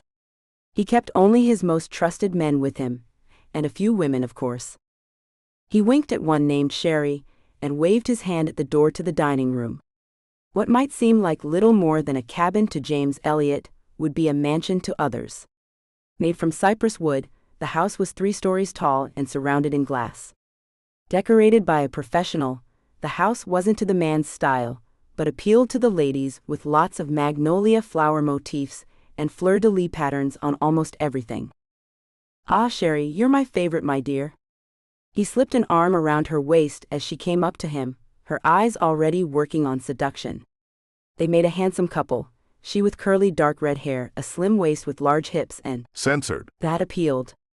In a slinky electric blue dress, she looked fantastic and she knew it. The man beside of her was as equally blessed in the looks department. Tall, handsome, with black hair and gray eyes, James would have been a work of art, except for the cruel twist of his mouth that was always there and the greed that burned in his eyes. Those 2 features took away every bit of handsome about the man. Not even the tame outfit of a pale yellow button shirt with a pair of khaki pants could make him appear sweeter, not with the cruelty so imprinted on his face. James walked into the dining room with Sherry at his side. His generals were already at the table, quietly waiting for him. Clan heads, these men were powerful and in his pocket. They sat quietly as he flirted with Sherry by putting her in her chair, ignoring their hungry bellies. He could hear their stomachs, and prolonged his discussion with her by sitting at the head of the table and carrying on his conversation. Well, you know, my dear, once we rid ourselves of these pesky Alexanders and whoever else has joined with them, I'll be glad to get you a house in Hawaii. I'll name it after his parents. Do you know they pined away for each other, only 25 feet apart? He asked with a cruel laugh. I watched them wither away for weeks, unable to even see each other. That was love, true love. But yes, I'll buy you a house, my dear. She tittered as he patted her hand, her cheeks blushing prettily, but he knew in a matter of hours she'd be beneath him, getting him off in any way he imagined. And he had a very vivid imagination. Now men, let's eat. He looked around the table with a wide grin, ignoring the sighs of relief. He was hungry tonight as well, he wouldn't make them wait for their meals any longer. James gave the servant the signal, and the food was brought out to the table. James parceled it out, giving the most to those who'd been the most helpful, and leaving little for those that thought being a part of the Mungans clan meant sitting on their ass while everyone else worked. It was a recent trend, and one he meant to squash. Now men, I know you'll look at these portions and think them unfair, but you get what you earn with me. If we want to restore the king to the throne, if we want to do away with that prissy little court the Magicals now call our governing body, we all have to work equally, and harder than ever. James looked around and saw his generals watching him, focused on nothing more than him and his words. He had them in the palm of his hand. It was his cruelty that had drawn them, but they had never expected him to use it on them. Now they were learning differently. Alpha, we shall strive to work harder. This from a blond man to his right, one with a bigger plate of food. The man looked pleased with himself for having achieved more than he could eat. James wasn't sure he liked that. With narrowed eyes he looked at the man, wondering if he'd been wrong about him. Perhaps the man had too much ambition. I'm sure you will. You'll set a good example for the others. James continued to pass out food, his voice dismissive of the man and his words. Now, what have you all accomplished today? James already knew every move the generals made, but he wanted to hear it from them. I contacted my people in Louisiana. I have learned the Alexanders are all there, every last one of them. The man, another blonde, spoke with pride as though he had brought his Alpha vital information. We already knew that. James glared at him, scraping some of the food from the plate he had been preparing. But we didn't know the wives were there too. The man's eyes had gone round, and his voice got higher as he watched his food disappearing. In fact, we did. Your information is of no use. What else did you do? James stood, spoon in hand, as the man thought. That's what I thought. Do more tomorrow, and you'll get proper food. James handed the man a plate with 2 sprouts and a tiny sliver of ham, barely enough to even get the taste in his mouth. The men could go out and get their own food, James knew that, but this was a lesson in consequences. It was a lesson in standing up and being counted by your peers, not just sitting on your ass and waiting on others to do your work for you. Even generals earned their keep around here. Another day of this, Elias, and I'll send you to West Virginia, understand me? James stared down at the now blanching man. James sent the worst of his people to West Virginia, the ones that refused to work, that would not even provide for themselves. They lived in squalor, deep in a mine where guards kept them from escaping. How old are you, Elias? I will be 32 next month, Alpha. The man swallowed harshly, and James knew he had him thinking. So nearly 300 years down a mine doesn't sound too pleasant, does it? I've heard some shifters live to 400, you know? That's an awfully long time. James's voice had become harsher as he spoke, until anger blazed from his eyes. Yes, Alpha. I understand, Alpha. The man hung his head, not touching his food. Eat what you've been given. At least show that much respect for your brothers and your Alpha. James spit the words out, his fist coming down on the table. Elias swallowed pitifully and picked up his fork. James sat down and turned off his anger, turning happy eyes to the others. Now who's next? He began to eat as the others began to speak. As they waited for dessert, James began to speak again. I know I shouldn't have to go over this again, but let me explain to you all what's happening here. To make sure you all understand. A refresher course for Elias, if you will. The Magical's last king died 100 years ago, and the people decided that they wanted elected officials from each branch of the world, even if some of those officials were truly shadow officials.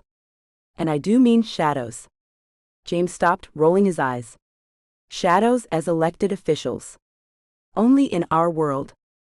We'll soon sort that, Alpha. You'll be our true and rightful king. The first blonde general crowed. James couldn't remember his name at the moment. Yes, well. That will only be the case if we all work for it, men. Only then. James looked at each one, willing them to bow their heads to him. They all did. This would work out fine then. While you've all been out gathering old news, others have been building tunnels. The time has come to use those tunnels, to destroy the Alexanders, to destroy those that would stand in our way. James roared the last, to the delight of his men. Tonight, we go to Louisiana. We start the process of ridding ourselves of those that have withheld power from us. We take some of that control they hold so close to themselves, and we begin our efforts. We shall rule the world, Alpha. A general at the end of the table chirped up. A sycophantic man that didn't deserve a higher place, not even Elias's place. James looked at him and began the next part of his speech. Some of you will be lost, but your sacrifice will not be in vain. The man blanched, the meaning not lost on him. James gave him his evil grin, a grin that meant he'd effed up royally. Some of you will be pawns, while others will rise to the top with me. After tonight, we don't get to rest. We have to destroy those that would hold us back. We have to decide who lives and who dies. The vampires will have to be spared for their blood. If we want to rule the world, we need slaves, and the humans we leave and allow to breed will be controlled by the vampire blood. The other shifters, though? James paused, pretending to consider the matter. Kill them all. Every last one of them. A cheer went around the table as James flipped his hand. Turning to Sherry, he ignored the pleased sounds the men made, and focused on the woman. James had a secret. He was far older than any of the current magicals suspected. He was of the first line, the oldest magical on the planet. But Sherry didn't need to know that when he took her to his bed, and his men didn't either. They just needed to know their leader was strong, virile, and ready for battle. Even if he did look a bit of a censored in his outfit. The power was still there, throbbing under the surface, and they all knew it. He'd waited for this moment for an eternity. Now it was almost in his hands. Chapter 7. Jacob. Jacob had recovered his senses enough to move around and explore. Occasionally an odd, stray thought would pop into his head, stopping him as he wondered where it came from. After a rather strange thought, the idea that he really hated bone ribbing in corsets, he knew the thoughts were Sabrina's and not his own. Good to know. Jacob wasn't sure what he was looking for as he went through the closet in Sabrina's room. He was just filling time more than anything, trying to avoid the mirror. He knew the legends. He knew vampires were doomed never to see their own reflection again, and he didn't want to face it. Not that he was vain, it was the fact that even more than the ties he now had with Sabrina, or the fact that his hair had grown down to his shoulders since his rebirth, or even the fact that his skin was much paler than it used to be, not being able to see his own reflection would mean he really had changed, and life would never be the same. He had explored every part of her room, except her dressing table, the table with the mirror. With a sigh he walked over to it, avoiding the reflective surface as he came up to the side. A round silver box sat on the table and he picked it up. There was a brownish-white powder in it, but Jacob didn't know what it was. Holding it up to his nose, he sniffed delicately. Immediately, a stinging sensation started in his nostrils, and he held the box away as he felt an explosive sneeze coming on. Jacob almost dropped the box as his reflexes took over, and his fangs came down hard on his lips. What the hell? He put the box down and stroked his lip. His fingers came away with blood. Oh, this freaking sucks. I can't even control my fangs? Wait, I have fangs. Jacob probed his gums with his index finger, finding the fangs had retracted as he searched his mouth. How did he get them to come out? He couldn't go around sniffing pepper boxes every time he needed to feed. Why did she have pepper in her room anyway, he wondered, as he looked down at the table again. He saw another box with salt in it, the top clear glass. Maybe she ate in her room a lot. He looked more closely at the boxes and realized they were quite old. Some of the edges used to be sharp but had smoothed down over time. Perhaps it was something from her mortal life? He put the box down and sighed.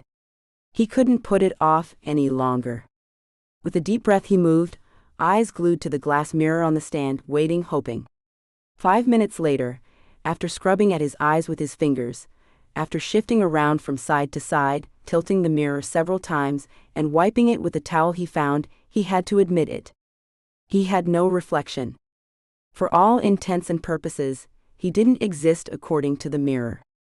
Jacob backed up, his knees coming into contact with the bed. With a huff, he let himself fall onto it, his heart racing. Well, his heart was still beating, that was a plus. He had never understood the need for blood if the heart wasn't beating, as so many books and movies had claimed. It would just sit there, coagulating in the throat if none of the normal bodily functions were taking place. Yet he couldn't see his reflection, What scientific reason could there be for that? Even as a so-called magical, Jacob had always looked for scientific explanations for mysteries, but couldn't think of an explanation as to why he didn't cast a reflection.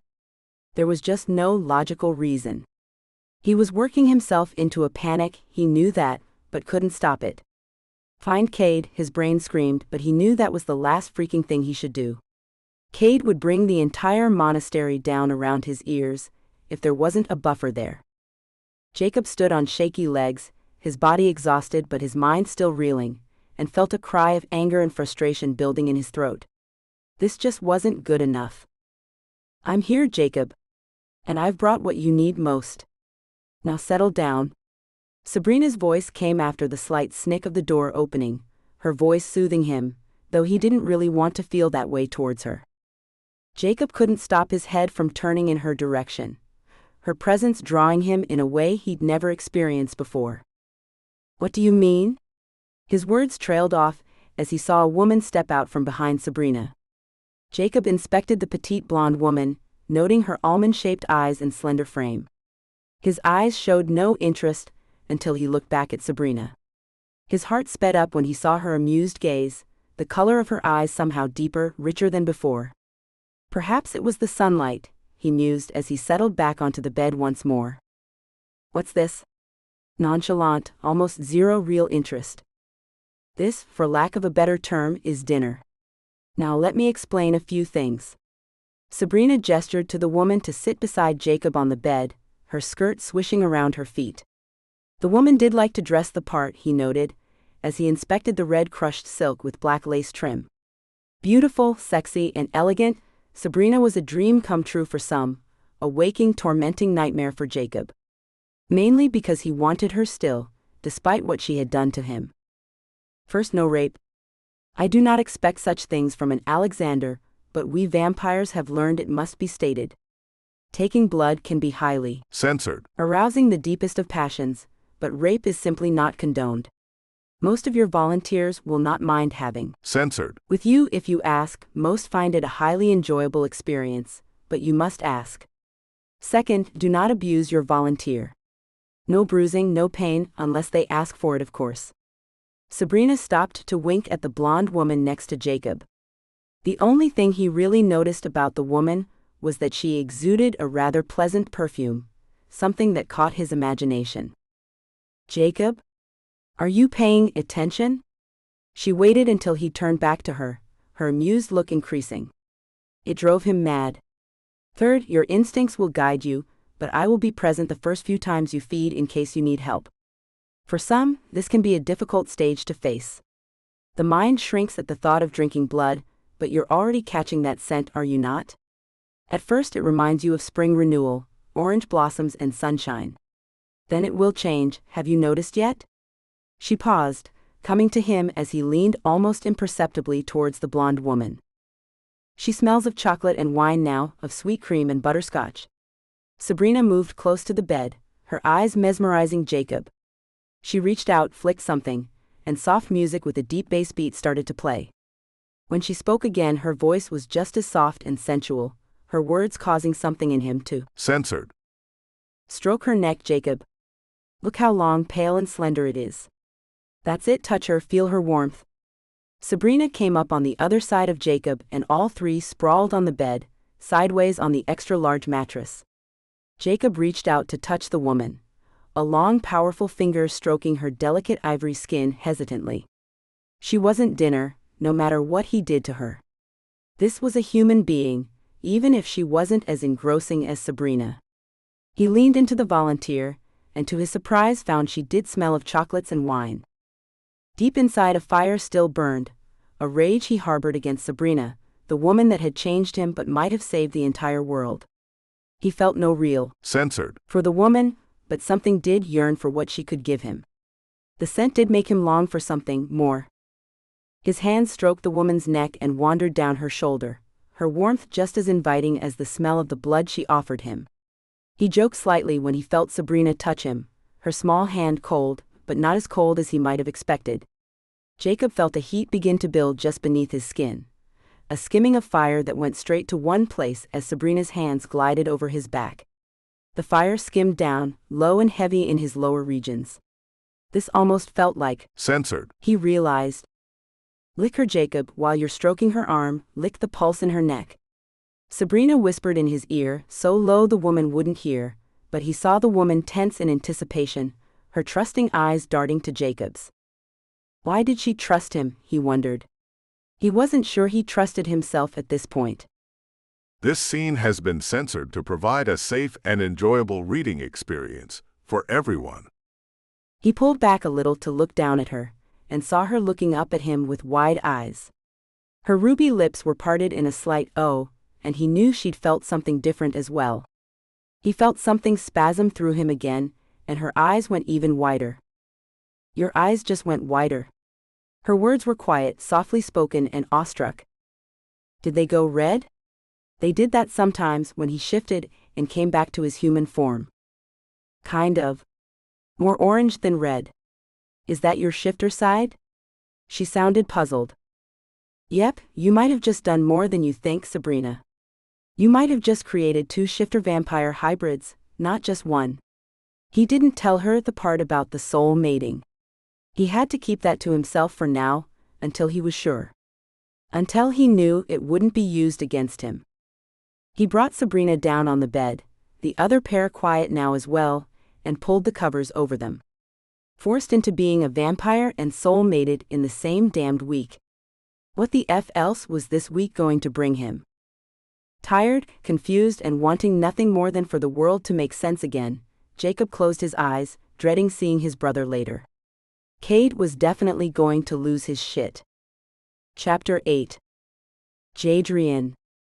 Jadrian, exhausted and discouraged, walked back to his room pondering whether to use the rest of the vampire blood he had, or try and get a few hours of sleep to quench the soul-draining exhaustion making his feet drag. He'd watched from his phone as the clan members left at their home in Kansas, tore apart the houses and grounds of the many homes they owned there, no sign of Jacob being found. When technology failed to uncover his brother's whereabouts, he'd gone back to searching around New Orleans, driving the straight streets, dodging tourists that wandered out into the streets as though it were part of the sidewalk. He'd given several a good view of his middle finger when they'd shouted at him for using the street as it was meant to be used. He didn't have the time or the patience for dealing with idiots. Throwing open his door with a growl, he went to the cabinet where he'd hidden the remaining vials, something telling him that the blood was going to be vital. They were in battle mode with the Mungans. Not one person had said the words out loud, but Jadrian couldn't help but think them now. Jacob had been taken by the Mungans. It was the only explanation that made sense. Punctual, always cooperative, sensible, and far too concerned with his brothers, Jacob wouldn't have just taken off without an explanation of some kind. Something had happened to him, and that something had to involve those bastards trying to ruin it for everybody. Selfish pricks only cared about themselves, Jadrian thought, as he tossed back the somehow still warm liquid. Swallowing without tasting, he put the vial in the trash and stretched out on his bed, knowing the effects would start almost immediately, but still tired. He felt the scratches on his back, tiny little things that shouldn't bother him a bit, begin to itch as he settled into the pillows, his fingers going to scratch the small tears in his skin. An infection from scurrying around the dirty confines of the monastery was the last thing he needed. They reminded him of Alana, and the reason he was itching now. His overactive imagination played an image of her on her knees, his censored, sliding between those pouty lips of hers, her eyes wide. Jadrian's stomach tightened, and his hands clenched the bed covers. Shit, she was so freaking hot. If there were any gods, they should let him find out what it really felt like to have her in every way. Jadrian? Open up. Hurry. An urgent voice and a fist pounding on his door startled him from his reverie, and Jadrian pulled his hand from his hip where it had been snaking down. With the swiftness only vampire blood could give him, Jadrian flew at the door, pulling it nearly from its hinges as his powerful arms flung the barrier open. Something was wrong, Cade sounded panicked. Is it Jacob? Jadrian's face showed his terror as he looked up at his brother's face, the moment freezing his heart in his. Censored. No, it is the Mungans. They have built tunnels underneath the monastery, they're coming in. Demisha saw them. Cade turned, and Jadrian followed. Demisha, their sister-in-law, was psychic, and sometimes saw flashes of things that were happening out of her view or were about to happen. Jadrian followed his brother as they stalked to another part of the building. A group of people already gathered around a doorway. Cade walked between the crowd, going to the door where Alana stood. She spoke as Cade came to stand by her side. Right, we're evacuating most of the building. If you're not a fighter and do not want to go down in these tunnels, you have to leave with the others. We're sending those people to safe houses in Mississippi and to Cade's place in Kansas. We suggest you go, staying here is not an option. What's coming up those tunnels is ruthless, without sympathy, and without any kind of human kindness. If you stay, be prepared to fight to the death, because death is coming for somebody today. Alana was beautiful in a black leather two-piece outfit that covered her arms and legs, her face fierce and determined. Beauty personified. As Jadrian watched her taking in her words, he felt the renewing surge of the vampire blood in his veins. He felt invincible. As the crowd began to roar around him, Jadrian joined in, his fist going in the air. He'd follow her to hell and back. People began to pour out to a section of the monastery kept as an armory, or to buses outside, each taking their own chosen path. Jadrian followed Cade, his blood still singing, and picked up several knives, a small 9mm pistol and a long iron staff. It matched his height, and he thought it could serve several purposes. I have sent Jackie, Demisha, the baby, and Kane to the main house in Kansas. This isn't going to be pretty. Demisha saw a lot of death on all sides before Kane said she passed out. Are you ready for this, brother?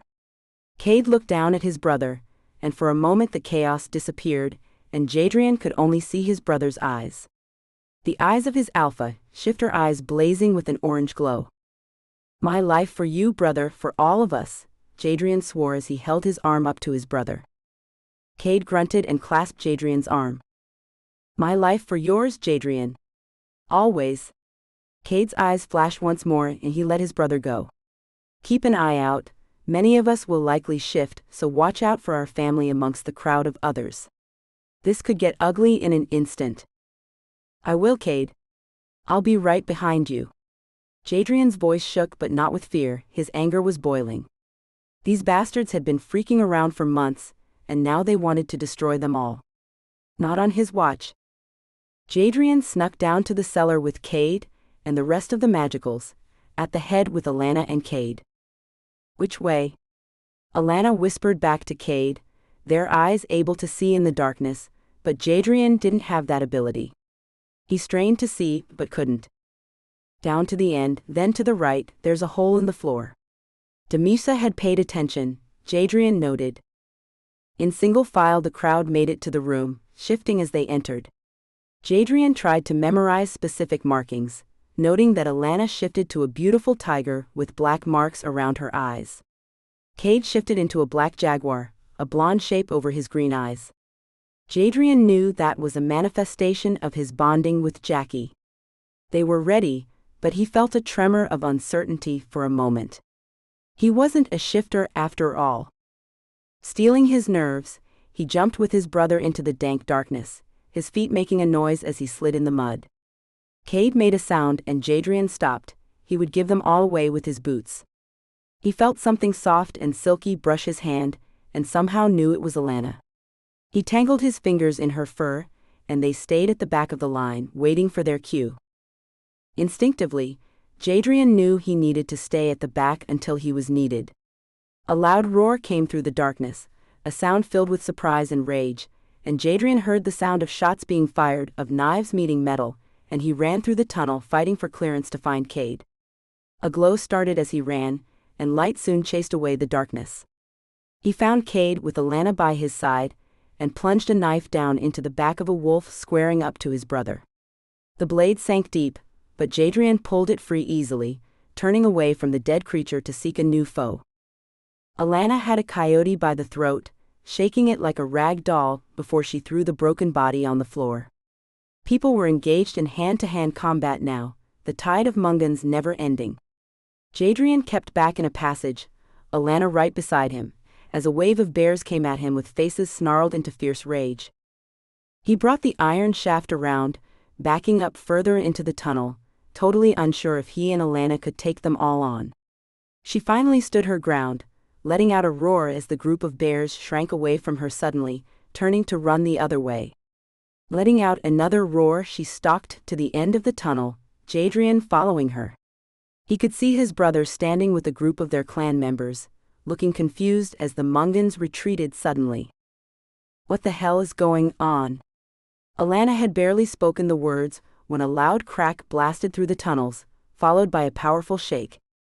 Jadrian pulled her back, catching a last glimpse of his brother as the ceiling collapsed above them, the monastery partially collapsing as the floor gave way.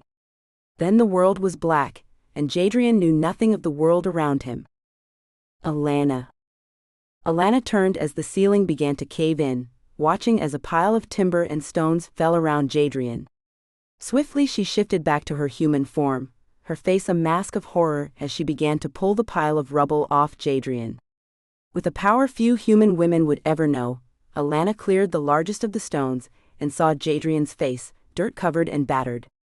He had sustained a crushing blow to the back of his skull, a life-threatening injury that left his scalp torn and a tiny portion of his brain exposed. Alana sat back, a scream rising in her throat as she inspected the injury. This was surely going to kill him. Throwing more rubble away, she saw a sliver of wood had entered his abdomen, just in the right spot to pierce his stomach. Both his arms were broken, as was his right leg. This might be more than even shifter blood could sort. She looked down at him, her face steely.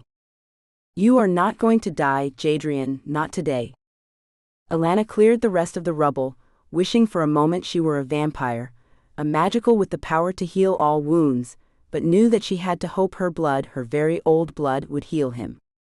Without anyone else around to give their consent, or to debate the merits of what she was about to do, Alana made a decision. She couldn't hear anything from the other side of the rubble blocking their way out of the tunnel. There wasn't anyone to tell her no, that it was a bad idea, so she did the only thing she knew to do. Shifting to the form of a much smaller house cat, Alana pounced on Jadrian's barely moving. Censored. His pulse was almost too faint to find, his body already starting to shut down, but Alana found it in his neck, brushing her head against the spot to mark it. With a soft purr she bit deeply into the spot, licking at the blood that began to slowly ooze from the wound. She wasn't doing it to drink his blood, she was doing it to mix her saliva with the blood. The wound healed quickly, too quickly, and Alana's cat head turned up to his. It didn't work that quickly, it should take days for him to heal. She jumped from his censored and shifted again, sitting beside him as she waited, his hand wrapped in hers, wondering what was going on. She still heard no sounds from outside their tunnel, and feared the others might be dead. Her clan had certainly taken some losses, she could sense the lack of their presence, but not of the other clans. She watched the handsome man in the darkness, considering why she'd changed him. He wasn't Alexander, of course, but he wasn't a shifter. She'd felt something primal and deep since she'd met him, but he wasn't her mate. Why had she saved him then? Why had she given him this precious gift? The sudden healing of his head wound distracted her, the skull bone knitting back together and the skin healing before her eyes. She'd pulled the large splinter of wood out of his stomach, noting it was around a foot long, and reset his broken bones. Now those injuries were healing too. He still wasn't breathing well though, and Alana leaned to his censored, pressing her ear to the area where his heart was. She could hear it going from a slow, unsteady beat to a steadier, even sound. It shouldn't be happening this quickly, she knew, but what she knew and what she saw were totally different things.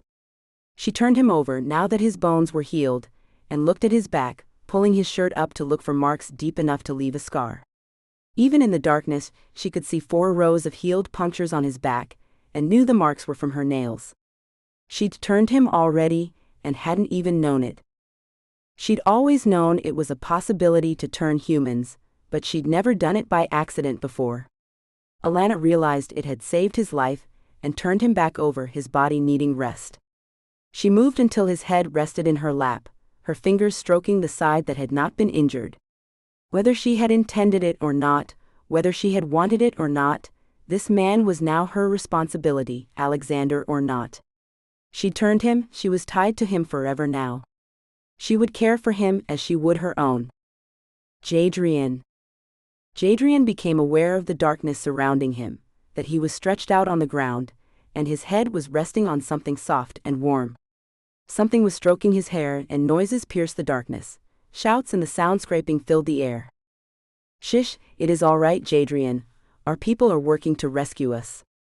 Alana's voice came in the darkness, soothing his nerves. He settled back onto her lap and took a deep breath. He was trying to remember what happened, but all he remembered was the battle, his brother's face, as something obscured his vision, and he pulled Alana away. "What?" Jadrian had to pause to clear his throat. Something was wrong with him, he could feel it. Something was different. "What happened?" "The ceiling came down on us. You were injured, gravely injured. Here." She paused to touch his head where the injury had now completely healed. "There, over your stomach, you should feel a scar. Both your arms and your leg there." She pointed to the place, and knew he could see in the darkness when he followed her finger. "Was? Where? What?" He sat up, exhausted and feeling out of sorts. "I was going to turn you, make you a shifter to heal you." She turned away, unable to finish. She had turned him by accident, before any of this had even occurred. "Well, if you didn't heal me, who did?" He looked around, still not realizing that he could see in the darkness. "Nobody. You healed yourself." She walked away from him, hoping he would catch her drift. "Wait, Jadrian stopped himself, not wanting to admit to anyone he had been using vampire blood. "I'm confused." "You're a shifter, Jadrian. You were already changing, before the injury." She flung the words out loudly, turning back to him. "Why else do you think you can see me? You feel strange, right? Like your head is buzzing, your limbs and stomach feel cold, right? That's from the healing. You started changing at least 24 hours ago." Jadrian watched her, uncomprehending, as she looked down at the floor before bringing her head back up. He wasn't a shifter, what was she on about? "Look, Alana. I did it the other day in bed, by accident. I didn't realize, but it doesn't matter now. It saved you. I don't think turning you at this point would have done any good, but you were already a shifter before I bit you again." Her words trailed off, her gaze faltering before coming back up to his. Jadrian began to laugh, his confusion disappearing. The one thing he had always wanted, but had never dared ask for. And she'd given it to him by accident, without either of them knowing it. He had to bend over, bracing his hands on his knees as he laughed, brushing tears from his eyes. "F me. By accident." He howled with laughter, until they both heard the people working outside of their tunnel start to shout. "What's going on in there? Jadrian? Answer me." Cade's voice sounded muffled through the stones, wood and dirt between them, but he didn't sound far away. "I'm fine, Cade. Hurry up, will you?" Jadrian was elated to just be alive. He felt the scar on his stomach, and knew from the way his head felt that something had happened there as well. He didn't hurt, but he felt overwhelmingly strange, as though he were in someone else's body. He was also aware of Alana behind him. He turned, was about to speak her name, when a new cry came from the other side. "Jacob? Where the hell have you been?" came Cade's voice. Jadrian couldn't hear Jacob's answer until he yelled to move back, and Jadrian went to stand with Alana at the back end of the tunnel. A short while later, a fist appeared, and a beam of light punched through with it. Then another and another, until the rubble slid to the side, clearing a path that he and Alana quickly ran through. Jadrian immediately embraced his brother, and knew something was totally different. Jacob wasn't the same. He looked at his brother and saw he was pale, but little else had changed. He didn't look happy with the world, but a lot was going on. Then Cade pulled him into another backslapping hug, and they were being ushered up to the surface. Jadrian saw the wives of his brothers, and Annie came running at him, but she skittered away, backing up with a growl. "Annie, what's wrong with you?" Demisha came to her dog, trying to soothe the hackles that had raised on the dog's back. The dog was still growling, and Jadrian's heart broke as he moved away from her. When the dog barked, Jadrian jumped, or thought he had. When everyone gasped, he realized something more had happened. Looking down, Jadrian saw what he was certain were duck feet.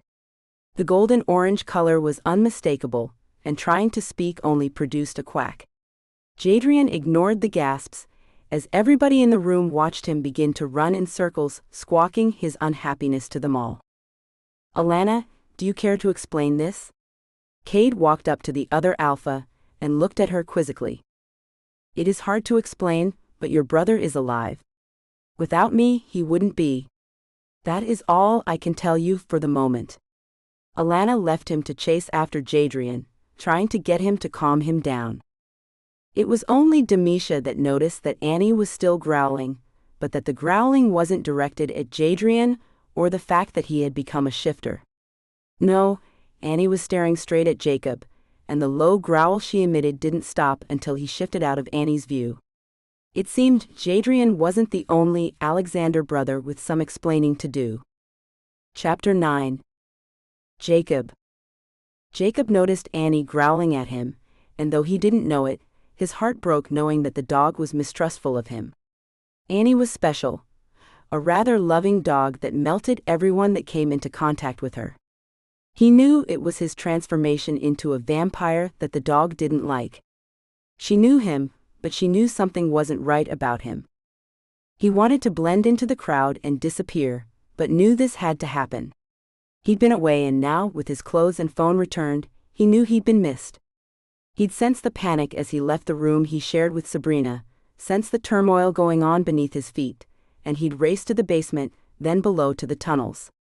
He'd pushed through the gathered people until he'd been at the wall of rubble and cleared it.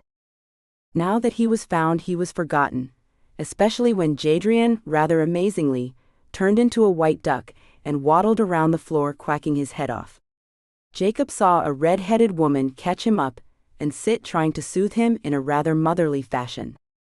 A smile played over his lips. Obviously he had missed quite a bit.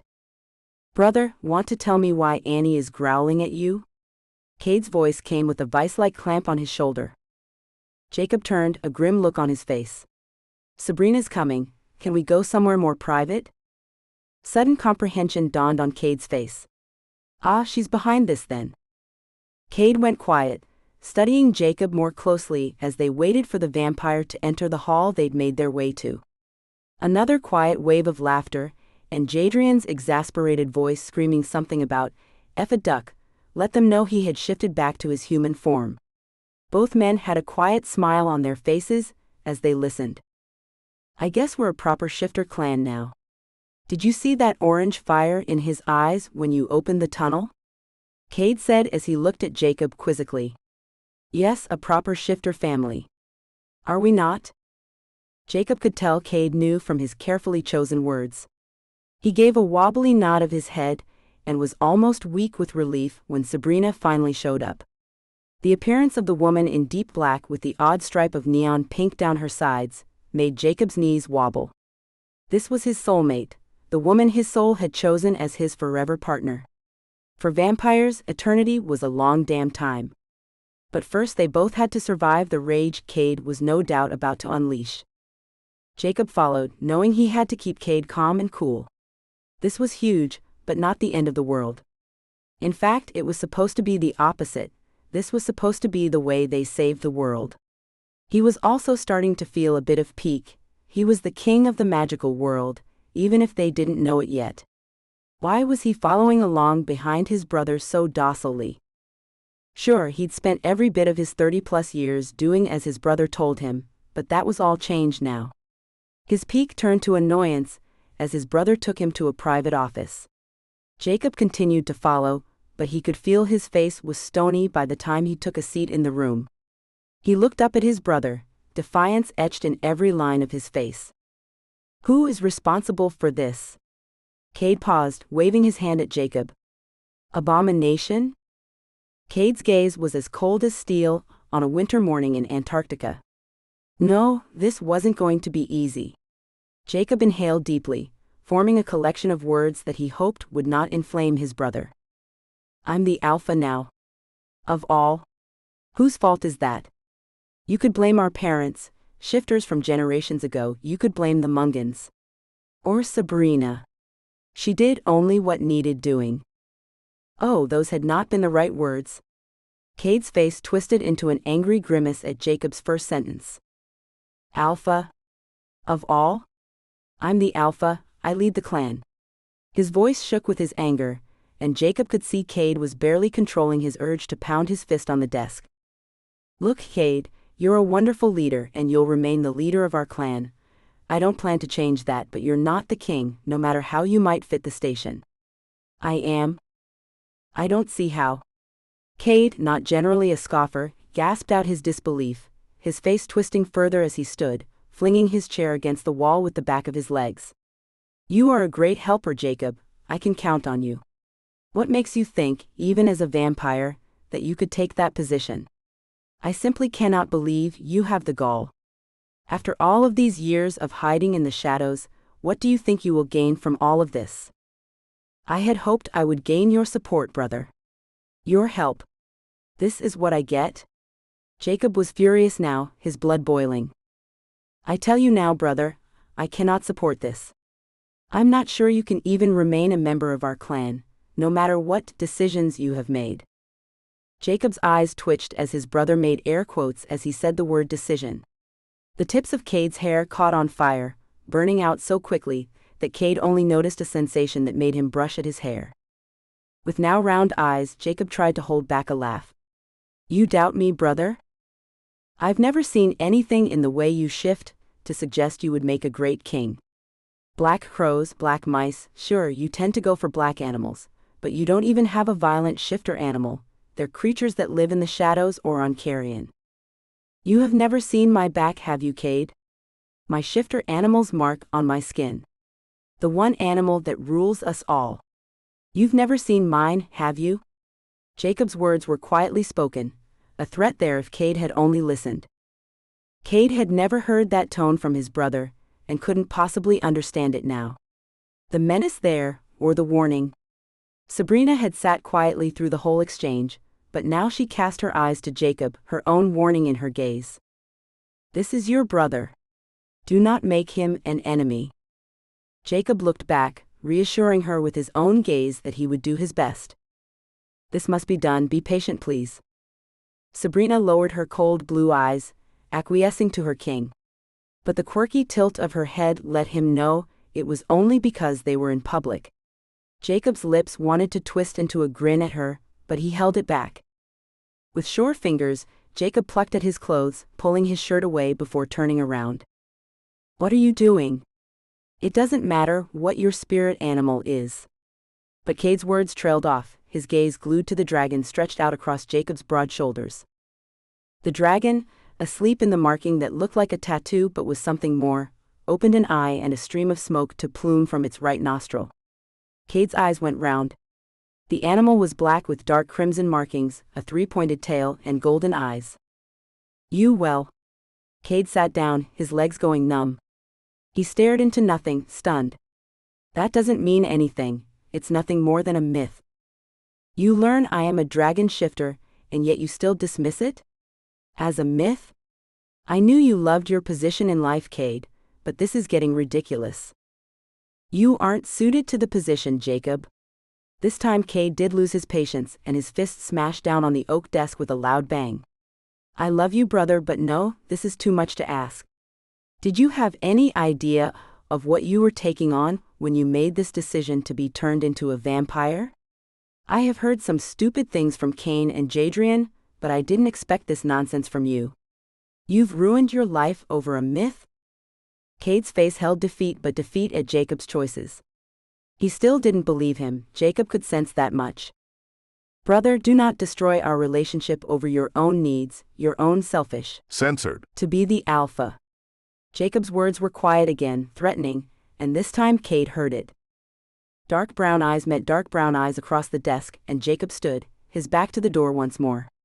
Don't say something you cannot take back. But why did you decide this, Jacob? Why? Cade's tone was pleading, he wanted to understand. Jacob blanched, his gaze going to Sabrina. Jacob's hesitation lasted long enough to let Cade know he hadn't made this decision. She took you? Cade was standing once more, a face full of rage twisted in Sabrina's direction. Leave it, what's done is done. Cade began to move around the desk as Jacob spoke, but Jacob held a hand out to him. Cade's face smashed against an invisible wall, his hands coming up too as he met the wall. What have you done? You are not to touch her. Jacob's voice was still quiet, but now it held its own threat. Something Cade had never heard from his gentle brother before. You may not like this, brother, but you have to get over it. What's done is done. Now, can we carry on with our day? I'm sure we need to announce this somehow. Jacob sounded bored now, but he knew this wasn't over. Cade wasn't the kind to just let ultimate power slip away. He was too much of a control freak. The problem wasn't that Cade wanted all of the power, he just didn't think anyone else was capable of wielding it. It was time now for him to learn he wasn't alone, that he could rely on others. Whether he liked it or not. Jacob, let me out of this. I'm sorry, but no. Not until you chill, Cade. We have some serious shit to sort out, and you're being a baby. Now will you chill or not? Jacob sat back in his chair, kicking his heels up on the desk nonchalantly as he winked over at Sabrina. Jacob. Cade started to bang against the invisible wall, his hair waving around his head as he shouted. The problem was Jacob had stolen his voice with a twist of his own fingers, and Cade's tirade, though spirited, was now silent. He turned to face Jacob, and went to crawl over his desk to get at his brother. With a zip of his finger, a new wall went up, and Cade ended up on his ass on the floor. Cade, I'm not going to hurt you. I'm not going to let this go to my head, and I'm certainly not going to get us all killed. He shrugged back into his shirt and looked at his brother. We can get on with what needs doing, or we can sit in here until you calm down. Which shall it be? Cade looked as though he would like to kill his brother as he crawled back to his feet and leaned over the desk. Do you want more proof? Shall I blast you with energy? Shall I tear down this building? Because if that's what it'll take, I'll give it to you. But I'll never do something to you that will hurt you. Inspiration struck Jacob at that point.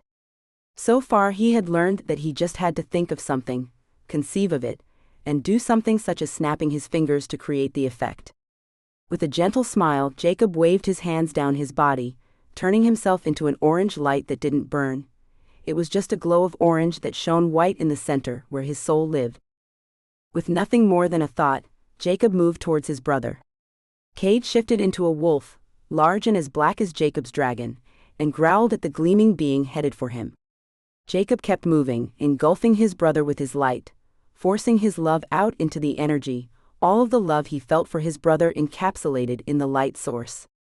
The wolf in the room, still trapped behind invisible walls, settled, his hackles laying down as his legs dropped, and the animal, surrounded by the loving light of his brother, fell into a blissful state where he knew nothing but fraternal love. Jacob, Sabrina called to him, and the light swirled, coming over to touch her as it expanded, filling the room. Jacob let her feel his love as well, the moment almost too much for him. With no physical shape, he couldn't touch her, but his light embraced her too. He loved them both, and now they both knew just how much. With a sound like a sigh, Jacob released them. The light traveled back to the chair he had been in, and Jacob's form took shape once more. He was exhausted, but knew the moment would pass. Looking at his brother, he saw that Cade had gone back to his human shape, his face stunned. Jacob waved his hand, and Cade's voice was given back to him, as the walls came down with the tinkling sound of breaking glass. All right, Jacob. We can discuss it all some other time. But yeah, I kind of get it now. We'll see how it goes, shall we? His shattered eyes, still stunned, gazed at his brother's so like his own. We can do that. I just needed you to accept me, Cade. We can win this coming battle, if we stick together. Only together. Well, yes, Jacob. You're our king. That much is obvious now. Let's go. Go where? Jacob asked, confused at his brother's sudden shift to standing and heading out of the room. You'll see. An odd smile played around Cade's lips, but Jacob trusted his brother, trusted him more than any other man on the planet. All right. Jacob stood, taking Sabrina's hand as she came beside him. Lead on. Jacob assumed they were heading for another room, and slowed as they came near a private office, but Cade shook his head at his brother and made a gesture for him to keep following. Sabrina walked at Jacob's side with her hand still in his. Her eyes told him to remain calm, all was well. Jacob wasn't so sure. His family was in chaos, there were guards everywhere, and the Mungans had attacked them before they could get the non-fighting magicals out. He thought they were sitting ducks. That reminded him of Jadrian's predicament, and he felt his lips twitch for a moment. Cade stopped in front of a pair of huge doors well over 12 feet tall. Jacob hadn't noticed them before, but now he wondered how he could have missed them. Made of solid oak, they looked heavy, but Cade parted them without a problem. Jacob looked at Sabrina, not sure why Cade had brought him here. Enter, my liege. Cade bowed, his head going down as he knelt on the cold stone floor. What are you doing? Stop that. But Cade wouldn't stand, he only gestured into the room. A sudden wind blew through the monastery, and a bell tolled somewhere.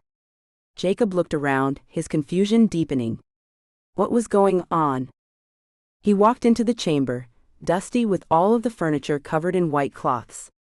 Jacob and Sabrina entered, going ahead to remove the cloth from one piece in particular. Solid silver, the throne was encrusted with jewels and covered with velvet anywhere his skin might touch. Whoa! It was true then. People began to stream into the room, a buzzing sound accompanying them, as they all wondered aloud what was happening. Some knew, others had no idea. As the older magicals streamed in, they came to Jacob where he stood at the throne and knelt. The noise died down as the younger ones caught on, and Jacob looked out over a sea of bowed heads.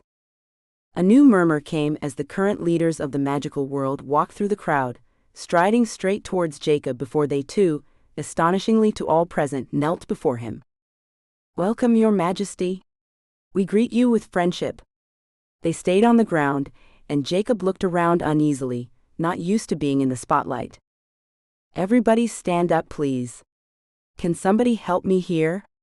The couple came to him, and guided him to his new throne. As the vampire shifter Jacob, you have joined the two most powerful groups in the magical world. You are now the king of the magicals. Please take your proper seat. Jacob sat, looking out at the room with discomfort. It really was true. The people looked at him expectantly, as though he were about to impart some universal truth to them that would end all strife. He had nothing in mind, nothing like that anyway. Only a few words of "Hi, how are you, I'm your king now." Listen folks, I'm new to this, so forgive me for not being all thee and thou, will you? We're facing a great danger here, as you're all aware, my family more than others at the moment. We nearly lost our beloved brother tonight to an infestation of rats. Rats that cannot live. We must take them, destroy them, and ensure peace for all of the magical world. Send out word to all that wish to join the right and good. Come to the sanctuary, join us in our fight. Jacob looked out as he spoke, a roar starting to fill the room. They were listening, they'd all accepted him as their leader. Things were changing. Where there had been willingness but uncertainty, there was now a fierce determination, a positive outlook to the end of this war. Where there had been faces filled with uncertainty and fear, there were now faces with hope and righteous certainty that they could win the coming battle. For they were at war, and Jacob knew it. He didn't want to fail, was terrified of failing, but his head was full of knowledge, and he knew that new skills lurked beneath the surface. He just had to figure them out, learn which twitches produced them. He nodded at Sabrina, Alana and Cade, and they came to him. We have plans to make. Cade, I know this is a bit of a shock, that what Sabrina did broke more than a few customs, but we're past that now. What's happened has happened. Being angry, starting a war isn't going to change that. We already face a fight that's going to take everything we have to survive. We have a battle to win, and bickering over it isn't going to change the fact that I'm now a shifter and a vampire. It's time for battle. Work with me, please. Of course, Jacob. What's done is done now, and perhaps Sabrina was right. It's time for drastic measures. Obviously, the Mungans are bent on destruction. And from what I've now seen, I know that you're the man for the job. Jacob could see Cade's face was hard but accepting. He had kept to his word, whether he liked it or not. Chapter 10. Jacob. No, death is the only option for this vermin. Jacob clapped his hand down on the table and glared at the alien couple next to him. He would not have recognized himself a month ago, strong, charismatic, and decisive. Some were even whispering that he was a hard man, ruthless but necessarily so. I'm not going to allow them to come back a year from now and start this all over again. Have you paid attention to what has been happening in the world?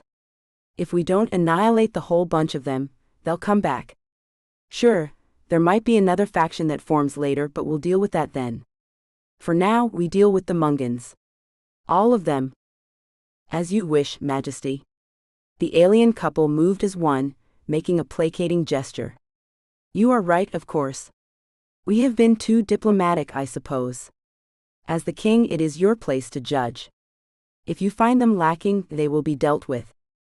The couple had come to him to ask him to try diplomacy once more. Jacob had left the current government intact, but had retained the final say. He wanted to know the will of his people, and he knew it now. It was death for all adult Mungans. Is there a world we could send them to, perhaps? Jacob asked, a moment of weakness making him ask the question. Not one that they could not eventually escape. It might take them hundreds of years, but they would make their way back to our world. The couple, still so pale it made Jacob squint, touched their fingertips together, hands tapping together as the creatures thought. No, you are right, Jacob. There is nowhere we could send these beings without them causing death where they go, and eventually coming back to us. So far, no children had been found in the enclaves, mainly because, as they knew now from questioning prisoners, the Mungans didn't have children, they made them. Children were vulnerable, weak, and could go either way when it came to personality, so the Mungans turned adults instead, refusing for the most part to reproduce naturally. The knowledge saved Jacob's heart and brain some distress, but still, people were dying, and it didn't sit easily on his shoulders. He had a moment of hope when he'd asked about another planet, but now he knew he had to continue making the hard decisions that burdened him greatly. A month had passed and the Mungans were being flushed from their enclaves, and Jacob hated all of the death. He hated the monster he considered himself to be now, but he was a leader. He had to protect his people and the unsuspecting mortal world that had no idea of the battle raging to save them. If it required mountains of death, so be it. He sighed as the room emptied, and Sabrina came to him, her hand joining his as she perched on the arm of the chair. It's not easy, I know, but you're doing well, Jacob. Throughout the world, the Mungans are being hunted down, at the will of the people, not just at your direction. Don't shoulder all the guilt for what we all do, what's been done. Her words soothed him, but they didn't take away the burden of being a death dealer. I'll be fine. How are you today?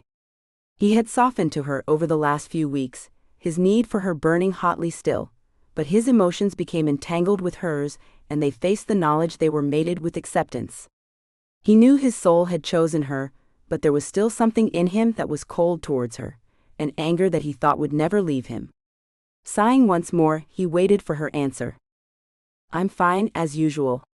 I'd like to get you into bed again, but I know you're busy. She soothed a hand down his face, leaning into his body.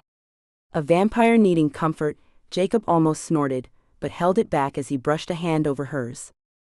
It's been a long month.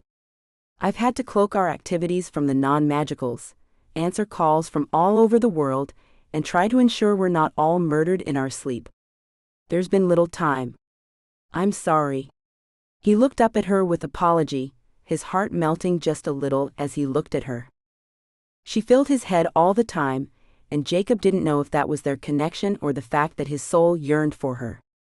They were never far apart, but they'd had little time for censored or love.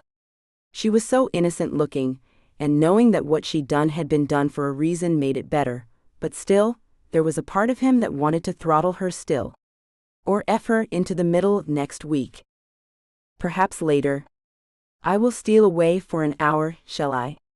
He censored her, his lips brushing hers, and she gasped in surprise at the sudden peace offering he gave her. Of course. She leaned into his lips once more, brushing a hand over his. censored His heart thumped and his hands went to her hip, pulling her towards him. Or now? He looked up into her eyes, smiling a teasing smile. She smiled back, and was about to give a sultry response when a throat cleared behind them. Sorry, Jacob. I'm back from the raid in Texas, Cade said, bashful. Later, Jacob promised as she stood and looked at Cade. He hadn't made her officially his consort, but she stayed at his side just the same. I need to speak with Jadrian. I'll be in our chamber later. All right. I'll see you later then. Sabrina. Sabrina moved through the halls, heading for her room. She met Jadrian there, and they sat in a pair of chairs. Sabrina sighed and looked at the man across from her. Her consort for hundreds of years, now her best friend and always would be, even if their romantic relationship was all but dead. I think he's coming around. She finally spoke, hope in her voice. A strong, stony woman in public, but with Jadrian she could reveal the vulnerability she had only shown otherwise to Jacob during his transformation. Shall I unpack the bags then? Jadrian's voice sounded bored, but Sabrina knew better. He was just as curious to see what would happen next as she was. He just didn't have the added burden of loving the man she knew hated her. She could feel the burning ember of his hatred deep inside, though he tried to hide it from her. The fire was burning out over time. As her love grew, the fire dimmed. At least he really was the dragon shifter. That's a blessing. Jadrian gave voice to a thought he'd had doubts about. I'm glad you didn't listen to me when I doubted your plan. As am I. I'd heard rumors, but didn't know for sure until that night in the alley. I saw him, and he was magnificent. Her voice and eyes burned with a fascination and admiration Jadrian had never seen from her before. He knew she was remembering the night she'd seen him in the alley, when he'd flown into the air, becoming the most magnificent dragon she'd ever seen. You're in love. Jadrian's tone changed to teasing, and his mouth quirked into a devilish smile. My little princess, in love again. There was no rancor in his voice, no jealousy, just affection. Sabrina giggled and covered her mouth, her eyes going round. Holy hell, I just giggled. Well, my dear, even Scarlett O'Hara let out the occasional giggle. They'd been to the premiere of the movie starring said heroine in Atlanta, on the day of its release, and it had been a favorite ever since. You're quite right, she did. Sabrina's voice, tinged with a slight accent but not that most people would notice, was broken up with giggling again. So he is coming tonight? Jadrian's left eyebrow quirked, wondering if he could join them. That Jacob was a rather handsome fellow. Yes, but you can't come.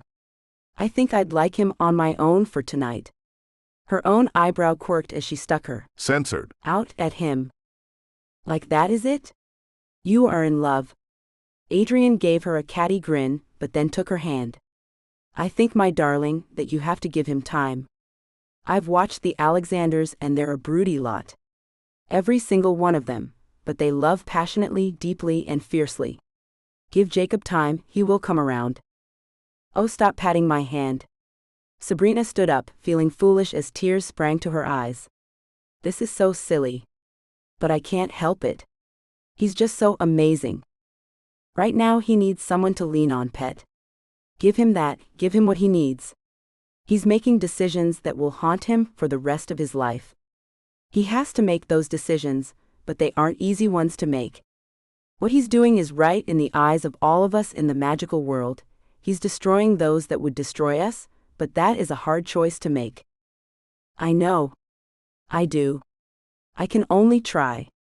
Sabrina had waited over the weeks, waited for him to thaw, to come to her censored. For any sign that he wasn't going to hate her forever. She'd stood at his side, waited for him to offer some affection, but he'd been too busy. Now he was coming, and her stomach knotted. As a vampire, she didn't need to go through the preparations human women had to make, but she needed to dress, needed to set the ambiance, needed to make sure he found her desirable. She'd given Jacob a new life, given the world hope, and had won his coldness for her efforts. She understood, but he'd shown a sign of thawing, and now she was going to take it and run with it. Yes, unpack the bags, I need something else to wear. And the candlesticks we brought, I want those out and lit. Oh, there is so much to do, don't just sit there, move, Adrian. They both laughed as she prodded him out of his chair, running around the room. It might be all right for her after all. Jacob. Look, I've done nothing but pace around offices, stare at maps, make plans, and sit on that freaking throne for a month now. You're all going to give me an hour to take a shower, sit down with a glass of wine, and spend a few minutes on my own, do you understand? Do you? Jacob looked around the room angrily, thumping his hand on the arm as someone came to him, asking about wall hangings. I don't give two Fs if there are Velvet Elvis paintings on the freaking walls or Renoir, I just don't give a F. Decide for yourselves, it's your room, I just work here. Jacob stalked off and heard Cade chuckling behind him. He turned back to his brother, giving him the finger before stalking off. Cade laughed louder and Jacob couldn't help but grin. Cade was cool with it all now, and found the moments when Jacob lost his cool, not a frequent occurrence, amusing. Yeah, all right, perhaps he'd overdone it a little. But he'd not been able to get Sabrina out his mind since she'd left him.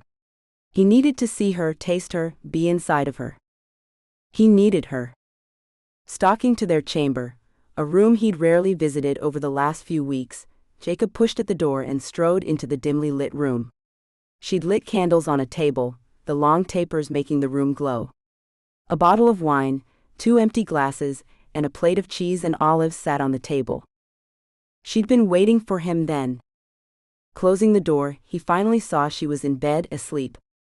He knew vampires could sleep, he'd done it himself, but they didn't need it as much as humans did. They could do it at will, as well. She must have decided to sleep the hours away, until he came. This scene has been censored to provide a safe and enjoyable reading experience for everyone. Then the world was black and he slept, Sabrina curled in his arms, their bodies needing each other even in sleep.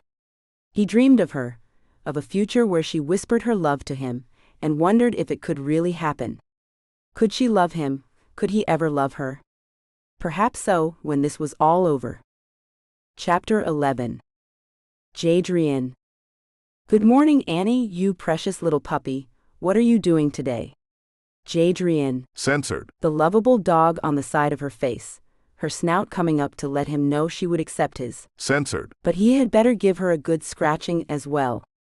At least she wasn't teasing him with trails of crackers and little hard plastic pools of water, such as the one he had found in his room when he woke up this morning. Jadrian's hands clenched around Annie's ears where he was scratching, and she protested with a quiet yelp and a toss of her head. They put a freaking kiddie pool in my bedroom while I was asleep, Annie. Bastards. She gave him a lick and looked at him as if to say, F 'em, I still love you. I love you too, you sweet little thing. Let's get some breakfast. The dog followed him as he clung to the shadows of the hallways, avoiding people and their eyes as he went. He'd always wanted to be like his brothers, but had been afraid of what it might mean. He'd admired their strength, their stamina, the way they could change into anything they wanted, almost. But this wasn't what he'd had in mind. Since that first humiliating shift, he'd not made another attempt, and he'd avoided Alana. Not because he was angry with her, but because of the way she'd been holding him while he was still a duck. He'd been totally emasculated, and he knew it. A duck shifter, he scoffed to himself, as they finally ended up in the dining hall. Just what he'd always wanted to be. Jadrian spotted Cade and waved. Filling 2 plates, one for him and one for Annie, Jadrian made his way to the Alpha. How's it going? Jadrian asked as he sat at one of the long benches filling the room. The room was a scene from an ancient castle, with rough-hewn tables and benches taking the place of elegant dining tables and chairs. This wasn't meant to be a place of comfort after all, just feeding. Fine, I guess. I haven't seen the ladies yet. How are you? Cade looked distracted, Jadrian noted, but filled his mouth with pancakes before answering. Still trying to decide what to do with myself. Ducks aren't intimidating, and definitely aren't good for much in battle. He tucked another piece of bacon into his mouth as he finished, handing a piece down to Annie. The dog took it delicately, but made it disappear in one bite. You'll have to keep trying, Jadrian. You're not limited to one animal, you know? You'll find one you feel most at home in, but you're not locked into one choice. Cade sipped at his coffee, his eyes still on the door. When you find that one animal, your spirit animal, it will live on your body somewhere as a tattoo. What's Mary doing here? Jadrian looked up to see an almost exact copy of Annie coming into the doorway. Jackie, Cade's wife, had wanted a dog just like Annie and, as a witch, had managed to make it happen to her own surprise. And theirs? None of them had known she was a witch when she'd first come to them, not even Jackie herself. Cade gave a short whistle that caught the dog's attention, and she came trotting over to Cade, a whine escaping her as she scuttled near. Jadrian had never seen the dog act so submissive, with her bottom low, tail tucked between her legs, and head down as she came to Cade. What's wrong with her? Jadrian asked, and Annie went over to her twin, licking her as both dogs began to whine in unison, their bodies doing an awkward dance of distress. Now they're both at it. Where are the girls at? Jadrian looked around, but didn't see Demisha or Jackie anywhere. A tingle of apprehension went down his spine. Something wasn't right. Jacob came into the hall, making a beeline for Jadrian and Cade. Come with me. The brother, the one that had lived in the shadows for so long, was now giving commands and walking away with certainty that they'd be followed. Cade and Jadrian went without question. Jacob was the king of the magicals now, his words were law. Everybody had accepted it. He was the only shifter that had survived being transformed into a vampire as well. He was the king of kings. Jadrian's unease didn't settle down as the dogs followed along, their whines not stopping. He knew that this wasn't going to be pleasant, whatever it was. Jacob hadn't summoned them in such a way ever before. He knew it was to do with the women, that was apparent from the dogs. They rarely left their ladies this long, and with the whining, Jadrian knew something bad had happened. Fear knotted his stomach, fear of what had happened, what was about to happen, but he suppressed it. He was an Alexander after all. They didn't do fear, ever. He just wanted this over, he thought, as he glared at his brothers' backs, feeling a moment of doubt return. What was the good of having a vampire shifter, and all of these alphas floating around if the issue wasn't handled? Why were they now following Jacob to another chamber? Dread making all of their hearts pound as these poor animals cried like this. Too much inactivity was making Jadrian restless, and the tenseness of the situation made his attitude even worse. Right? Two things. Jacob turned as he entered the chamber, Jadrian closing the door. Alana, Demisha, Sabrina, and Jackie are missing. Jadrian cringed as he heard Cade roaring beside of him, and he turned to his brother to offer a steadying hand. His own stomach dropped out as Jacob said Alana's name. She was gone too. Who had her and why? That was all he wanted to know, as he started thinking up ways to kill whatever prick had taken her. We also think Alana took them. Jacob's words were spoken quietly, and without inflection. What? Jadrian's dark blonde eyebrow raised, disbelief making his face twist. No, that's not possible. Why? We have had some intel. Alana is the Mungan's leader's daughter. Jacob's face remained impassive, no blame or accusations being made. Jadrian felt the world fall from under his feet. His initial distrust and the sense that she was up to something had been correct then. So she hadn't actually given a shit about him at all, she'd been using him as a pawn. He wanted to break things, tear walls down with his bare hands, but instead he stared at the floor, taking deep breaths as he wrestled his anger. At least he hadn't effed her. He'd avoided her since that near tragedy in the tunnel, and now he was glad he had. He hadn't seen this coming at all. His daughter? How? They don't breed. Jadrian had been to all of the meetings about the Mungans and what was happening. He knew the information about the group. It seems the psychopath took a bride a couple of centuries ago. They had one daughter. She ran away at 18, and from what we know, hasn't been back since. She let it be known she hated her father, and this could very well be a ploy of hers, but we don't know. Are you two ready to go? Jadrian didn't have to be told where they were going, or what to expect. If the Mungans had the Alexander women, they were going to get them back, come hell or high water. Finally, something to do. Jadrian's jaw popped as he ground his back teeth together. The first one he wanted to see was Alana. Not for answers, he knew her reasons now that he knew who her father was. He just wanted to watch her being chained and taken away for her betrayal of him and the magical world. Let's roll. Cade's tone was calm, deadly, and cold. Yeah, Jadrian was pretty certain they were bringing a little death and a whole lot of hell to the Mungans today. He just needed the knots in his stomach to go away. Jacob. Jacob's insides were roiling so much he could barely stand it. The woman he'd come to understand was his soulmate was far away, and he was certain that Cain and Cade were feeling even worse. He couldn't sense Sabrina, and wondered how the shifter had lured her away. She wouldn't have been able to render Sabrina unconscious. She must have lured her somehow. Jacob didn't know what Alana had planned, but whatever it was, taking the women wasn't cool.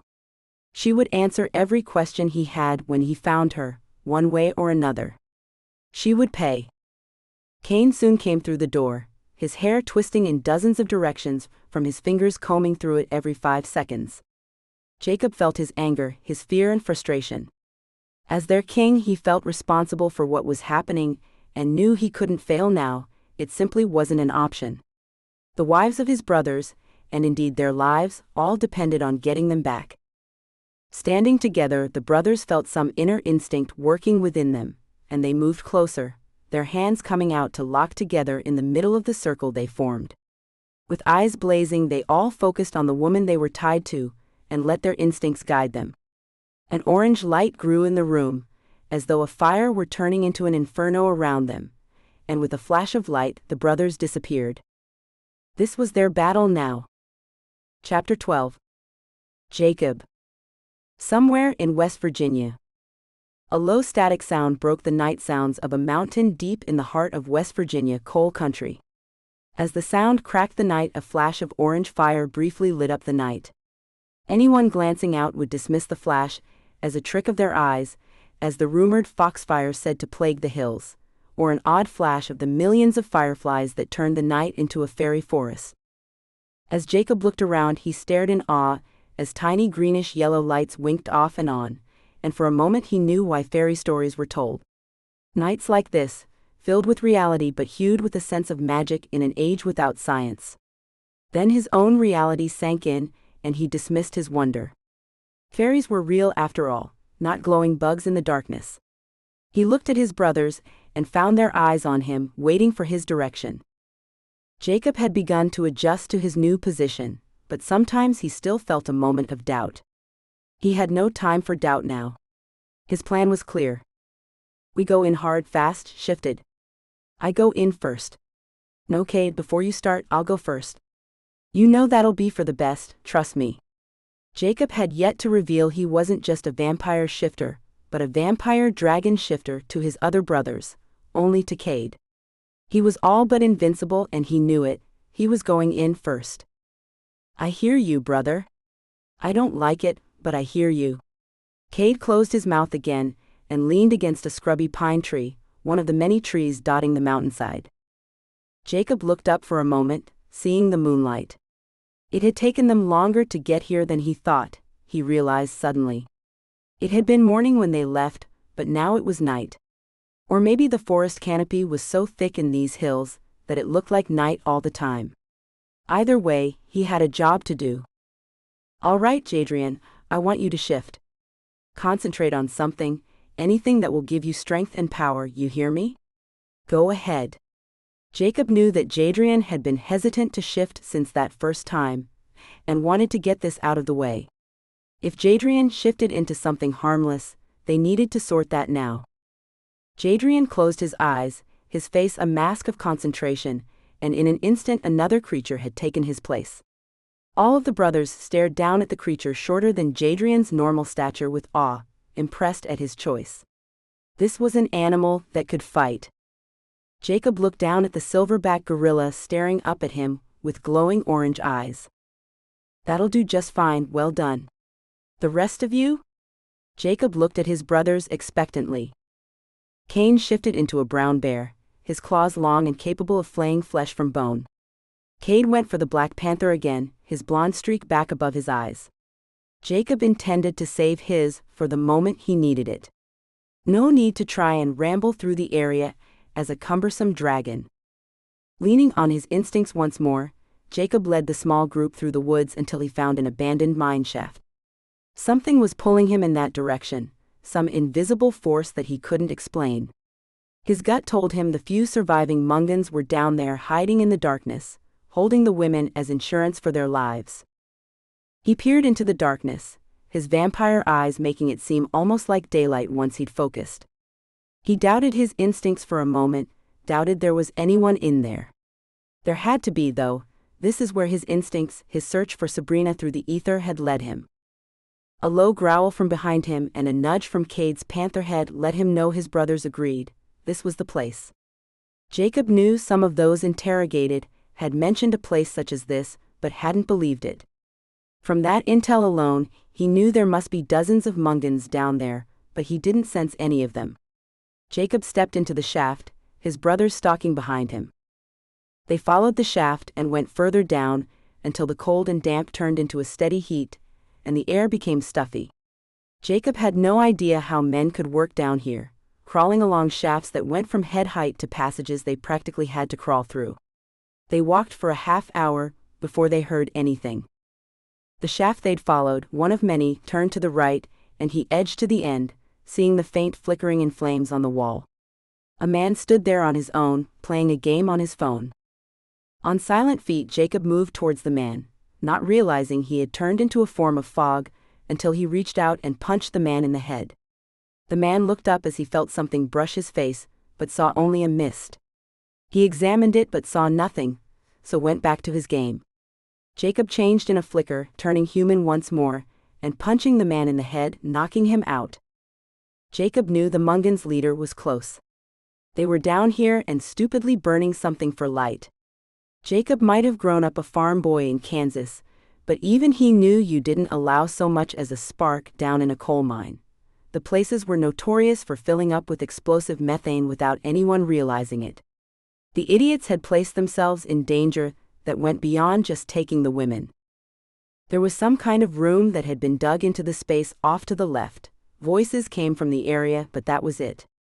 There wasn't even a guard posted, as far as he could see. Too easy, his instinct screamed. Far too easy. What might not be easy was the mass of Mungans' rejects not far below. Jacob could sense them now, their anger, their thirst for blood, but not the blood of their leader. Those shifters still wanted to fight for their leader, to have a chance to prove themselves once more. Fanatics that would do anything. Jacob shuddered, hoping they wouldn't find their way free. He looked back at his brothers, tried to urge caution with his eyes, and went into the shaft heading straight for the room he had spotted. Sabrina was close, and he felt his heartbeat pick up the closer he got to her. Sabrina. Sabrina stared at the people sitting around a tall, rough pine wire spool, obviously something that had been used down in the mine. The men sat on wooden boxes with the words, "Dynamite" printed on them. How long had it been since those boxes were brought down here? Were they really sitting on dynamite, or had the boxes been emptied? Stupid men.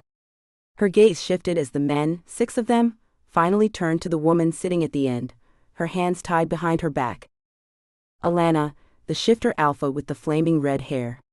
Sabrina planned to drain her of blood and life as soon as she was freed from the enchanted chains wrapped around her wrists and waist.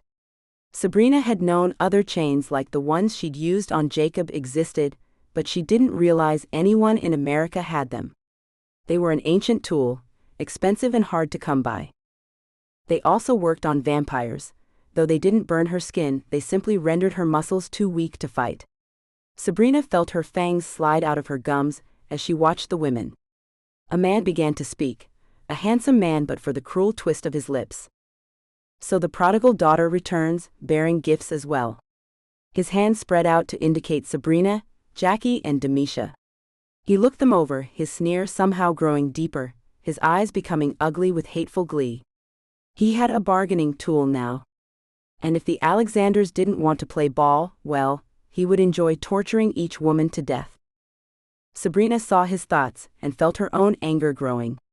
She didn't need the Alexander men to take this piece of shit out. She just needed to somehow break these chains. Father, I did as you bid me. I went out and found a new clan decades ago. They adopted me and kept me safe. They learned to trust me, and in time I became their alpha. I brought you the women of our sworn enemies. I come in peace, please untie me, Alana pleaded pitifully, her eyes round with an innocence Sabrina had never seen before. She was this monster's daughter, and she was truly loyal to him. Holy hell! The news of Alana's parentage somehow didn't shock Sabrina, but her duplicity did. Sabrina had taken little interest in the other woman, but wished she had now. She'd seemed like another arrogant shifter, not worth Sabrina's notice, but now Sabrina saw that was probably what Alana had hoped for. Jadrian must be whipping himself into a frenzy of hatred if he knew that Alana was behind this. If anyone even realized they were missing at all. She knew that as a shifter, Jacob was probably aware of her absence. The soul mating would not allow them to be separated for long before the consequences would be felt. That meant Cade had to be aware of it too. Jacob's vampirism would protect him partly, but Cade didn't have that protection. Would they be able to fight? Sabrina didn't know how quickly being separated from a soulmate would affect a shifter. Sabrina went back to listening to the group as Alana spoke once more. Please, Father. How can you doubt me? I haven't seen you in over a century, daughter. Why? You told me to let the world think I hated you. How was I supposed to contact you and make them believe it? Alana appeared desperate, and that made Sabrina start to wonder. Alana could be afraid the brutal man sitting beside her would kill her, but did that totally explain her desperation? Sabrina watched as the beautiful woman collected herself, her pale skin flushing slightly as she sat back. Sabrina could see Alana was wondering if she had overstepped herself. I suppose you're right, daughter. You've brought me the Alexander women. The alpha of the clan must already be feeling the effects of being so far from his mate. It's just a pity there are only 3 of them. I'd have liked to take them all out. James waved a hand at one of the other men around the table, and looked bored with the whole thing. Sabrina started to form a plan, as she watched the exchange that ended with Alana being freed. She looked over at the other women, and caught their eyes. She knew Jackie was a witch, Demisha a psychic, and she used those skills to communicate with the women quietly. Can you use your powers to free yourself, Jackie? The thought obviously hit its target when Jackie tensed and looked over at her. A subtle nod of the witch's head let her know Jackie knew it was her. Good, do it quietly, then free Demisha. Sabrina was certain the men would want them to sit quietly until they came to the rescue, but that wasn't her style. She hadn't lived for centuries without learning how to survive dangerous situations. A few moments later, a warm hand nudged hers, and Sabrina resisted the urge to jump. It was just Jackie letting her know she was free. It was Sabrina's turn to nod her head softly. Now can you free me? They were all huddled on the floor in a corner of the room, left in the shadows, as the Mungans made plans for their dwindling future. We're not done yet, and now with my daughter and her clan here to help, they'll not be so fast to attack us. If they can even figure out where we are. Even with that clown they have claiming my throne, they're not going to find us here. James spoke with a sneer that Sabrina was hoping to remove from his face, permanently. That clown was her man, not the joke this cretin was trying to make him out to be. She still wasn't sure what she needed to do, but she didn't feel like sitting around waiting for someone to come and save her. Jackie nudged her hand once more and Sabrina turned to her, wordless, as the other woman's hand clasped hers. Her chains fell away and Sabrina tensed, ready to make her move. Jacob. Jacob listened at the door, hearing the murmur of people within. He knew Alana was in the room, but didn't know the others. He also knew the women were in there, but he didn't sense Sabrina. He moved around, trying to hear what was being said. A shout came from the other end of the shaft, and Jacob turned, blasting the man with a bright white light that made him disintegrate into a pile of dust. He heard the startled sounds his shifted brothers made, but ignored them as he made a sudden decision: time to end this. He pushed into the door, forcing the warped wood open as his brothers took up a position behind him. Bullets wouldn't hurt him, knives couldn't kill him. He was invincible as he walked into the room. That is, until he saw Sabrina standing tall and proud on the other side of the room. He knew he loved her in that instant, but didn't have the time to ponder over it, as they were all in danger. She stood there, palm pointed at the table, the full brunt of her regal anger focused on a man sneering at the table.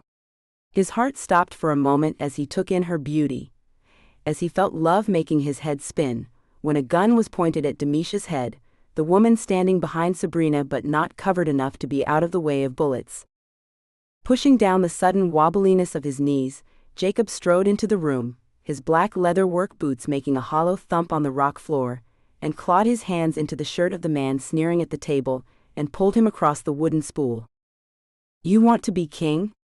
You're barely qualified to run a low-budget diner, and you want to rule over the entire magical realm? You're a total joke. Throwing him against the wall, Jacob watched the man's head bounce, hoping the landing split his skull.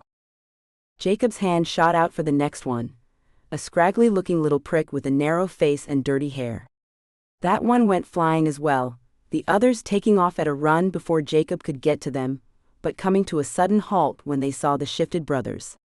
They stood stock still with nowhere to run, their eyes huge as they began to plead. Look, we'll do what you want, just let us go. We'll even tell you where he hid your parents' bodies. Please, would you not like to give them a proper burial? The Ratman's eyes peered up at Jacob, his hopes growing. The room had come to a complete standstill, Jacob in the middle. His eyes shifted to Alana's, and he gave her credit for not cowering. She sat there defiantly, eyes wide as he strode over to her. I'm not sure what to do with you yet, but you'll have a chance to speak, to tell us your side. Later. He'd sensed bodies moving up from the depths of the mine, and knew they had little time. Turning to his brothers, he walked out of the room knowing Sabrina would keep the leaders in the room. She was magnificently furious but cold as she moved behind him, pinning the men to the walls with her eyes alone. She did have a rather stunning gaze. Taking a deep breath, he moved out into the hallway, the tide of shifters looking like a wave as they jumped over each other to get to the brothers. Even after decades of being trapped below, they were still loyal to the one who'd put them there. He knew what he had to do, though he might not have enough room, even with the taller ceiling in this area. Shifting into his dragon form, Jacob looked down at the tide of shifters. They moved as one and twitched as one. His was hunched down to fit into the narrow space, but he had room. With a deep breath into his massive dragon lungs, Jacob breathed out, the dragon brain taking over the human as fire blazed from his mouth. He felt the heat, but it didn't burn him, and it poured out his throat like napalm, coating the moving mass aimed at him and his brothers. They all came to a halt as the fire poured over them, the force of the blast stopping them in their tracks just as much as being covered in liquid fire did. The screams of dying shifters filled the heated air, but Jacob kept blasting at them, too angry, too determined to stop to worry about gases that may be present in the mine. His brothers stood behind him, gasping in shock at the large red and black scaled creature with a red streak going from the crown of his head down to the tips of his three-pronged tail. Large horn-like structures made the tail heavy and powerful, and they avoided it as it began to thrash around, threatening to knock the shaft down entirely.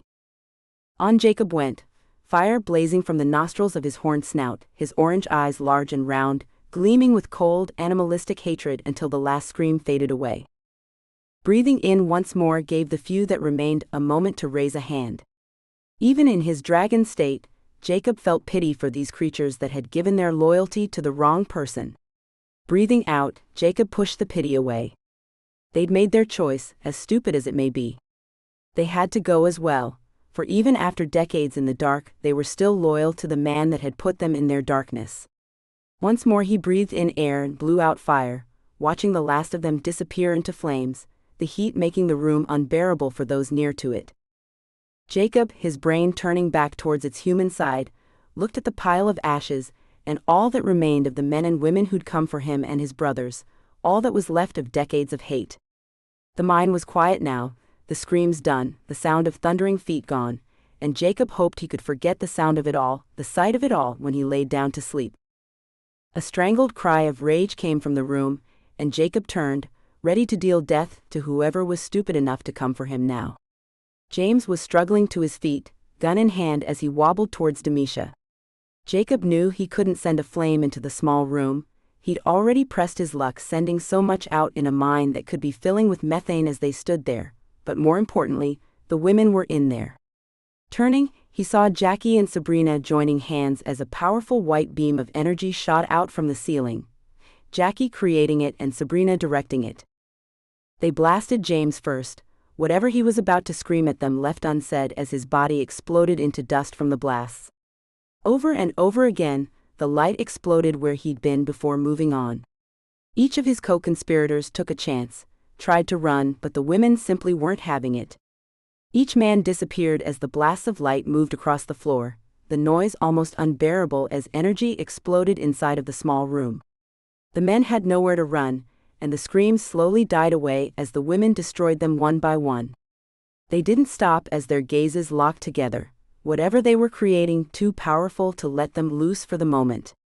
Jacob watched, stunned, as the beam took on a pink hue, blasting the bodies over and over until there was nothing left but the scar the blasts left on the floor. Alana took off running while everyone was too stunned to move, escaping down the shaft and aiming for the lower levels. Jacob let her go. He'd seen the fear on her face.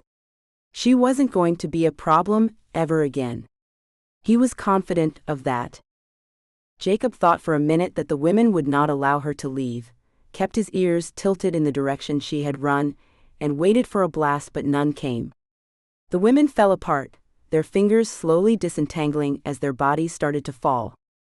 The men shifted back to their human forms and ran for the women, Jacob and Cade catching their mates just as they fainted, their bodies exhausted from the energy they'd just expelled. Sabrina. Oh, you beautiful creature, you. Come on, you're a vampire, wake up, my love. His tone was teasing, a hint of affection in his voice. Sabrina's eyes blinked open, and Jacob began to smile. There's my girl. Come on, everybody's leaving. Sabrina got her feet under her, and began to look around. That's it? We're done? It would seem so, honey. But we have a few things to discuss, I believe. Sabrina looked around, dazed at the fact that it was all over. Truly, over. Jacob helped her out of the mine, the others following close behind. Once they reached the forest, Jacob used his skills to take them back to the sanctuary in New Orleans. Jadrian groaned as he saw where he was, his hatred for the place growing now that he knew it was the place where he'd almost fallen into the hands of a traitorous demon. Did you really have to bring me back here? Why not send me home? At least there I haven't been humiliated or turned into a shifter, or anything else. Why can't I catch one single break? He stalked off to be alone, and Jacob let him go. Thank you, brother, you saved us all. Including my wife, and for that I'll be eternally grateful. Cade came up to shake his brother's hand. Jacob realized their roles were reversed, and he was back to being the brother in the shadows. The world shifted again and Jacob stood tall, a king who knew his place. It was my duty and my pleasure, brother. He pulled his brother in for a hug, knowing that no matter where they ended up in life, they would always have each other's back. A few months ago, this kind of hug would have made all of them feel awkward. They would have shied away from the contact, but now they knew what was most important in life. Same for me, Jacob. You have saved me a lot of heartache, and my daughter even more. Cain joined in on the hug, but let his brothers go when Sabrina spoke up. I think you two need to feed your wives and put them to bed. We have had quite the experience. Alana flew us to West Virginia in a private jet, but then we walked into that mountain and down through the mine for what felt like hours. We deserve some rest. Sabrina looked at the women with sympathy, and they looked back with gratitude. She had made two very powerful, lifelong friends in a matter of moments. Jacob knew relations between vampires and shifters could be strained, but those two women had only just been introduced to the magical world. The magical world was still new to them, an amazement that took their breath away sometimes, but they'd been coping. They'd both tried to include Sabrina in their lives, but couldn't hide their fear of her. That was gone now, obliterated the moment they'd all become pawns together. Jacob took Sabrina to their chamber, as his brothers wandered off with their wives. He would have to inform his guards that the world was safe now, that they could stand down, but he still couldn't believe it was all over. He'd spent such a long time now fighting them, waiting for the day when they would be gone, that he didn't know what to do now, how to live without fearing them. I wish I'd known about Alana sooner, he murmured as they made it to their chamber. You can't know absolutely everything, Jacob. You're definitely a smart man and filled with knowledge, but you can't blame yourself for that woman, do you hear me? She closed the door and pulled him close, brushing her soft peach-flavored lips against his. Would you have taken that man up on his offer to let him live? No, my parents have been dead for a long time. He sighed and stepped away, sinking onto the bed as she followed him, standing between his thighs. We buried them in our hearts. We knew when they died, we felt it. We don't need to see their remains to accept it. It's not something I really want to see now anyway. It would ruin our memories of them, seeing them like that. We'd remember that, and not the good times we had. I understand. She brushed her fingers through his hair, loving the silky texture of the dark strands. Her censored moved closer to his face, and Jacob inhaled her scent. He needed her, but knew that she likely needed some time to settle her nerves. She had been kidnapped, after all, vampire or not. He pushed her back, and looked up at her with a smile. Would a bath be in order? He knew she loved a hot bath, the hotter the better. I'd love one. And before you ask, no, we weren't touched by any of the men. We were saved that humiliation at least. She moved away, undoing the metal closures holding her long dark sapphire blue gown together. I suppose that's something to be thankful for. I would hate to have to resurrect any of them, and kill them again at a much slower pace. He was joking, but deep inside he was deadly serious. He'd known in the mine shaft that he loved her. He might have hated her for turning him, for killing him, but she'd given him an opportunity unlike any other he would ever have in life. And on top of that, she'd offered herself. He'd ignored her since he'd become the king of all magicals, but he wasn't about to let that happen again. There weren't going to be any more long, lonely nights for her, or days spent wondering when she would see him again. Never again. He went behind the screen to fill the tub, leaving the cold tap off, and went back in to fetch her. She stood wrapped in a robe of white silk with red poppies dotted across it. Her eyes met his, her love clear to see, and Jacob went to his knees in front of her. Say you'll be mine for eternity, Sabrina? He was speaking of more than marriage, more than living together, when he asked her. Jacob knew he'd spend the rest of his life devoted to this beautiful, smart, and brave woman. Sabrina didn't answer him. She went to the tub and got in, flinging her robe over the screen dividing the room. Jacob's brow scrunched up as he followed her. Well? Jacob, my darling, she began, but stopped to soap up a sponge to scrub over her skin. If you have to ask, you've not been paying attention. His feet went out from under him somehow, and he landed on a chair just behind him. What do you mean? Fear tightened his stomach. Perhaps she didn't love him. Perhaps he'd been a pawn just as much as Jadrian had. Is that what she was telling him? Darling, Adrian is gone, off to find his own way in life now. I have released him, he is his own now. Just like you. The moment you took the throne, I released you from your tie to me. She was still scrubbing her skin, the pink sponge smoothing down the curves of her calves as she held each one up to wash. Jacob was distracted for a moment, her pearly white flesh making his mouth go dry, as he felt something tighten lower than his stomach. She was perfection, absolute perfection. Her words sank in though, and he looked at her even more confused now. But I always know where you are. That's because we're soulmates now. Our souls have chosen each other. We may have fights in the future, we may argue and spit at each other, but we're bound together for eternity, my love. I will not be going anywhere without you ever again. Oh. So she only loved him because of their nature then? No, I love you for you, you obtuse man. She finally turned and threw the sponge at him, striking him in the head with it before it bounced away. I love you because you're wonderful, caring, and a death dealer to those that threaten us. I love you because you make me whole. Something I've never felt in all of my centuries on this planet. Not once. You make me feel as if life is worth living and exploring. Geez. Jacob looked at her exasperated expression and went down on his knees in front of her. You love me? He breathed the words, his throat too tight to let him speak. Of course I do, you idiot. He dove into the water, not caring that he soaked the floor or that he was soaking his own clothes. He just wanted to hold her. He'd waited long enough now.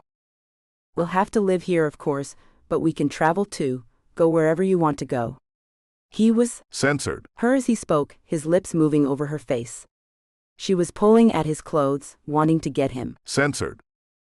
He assisted her with her removals and pulled her out of the tub, carrying her to the bed, wet hair and all. Well, if we are going to spend eternity doing this, we had better get started now. Eternity isn't that long, you know.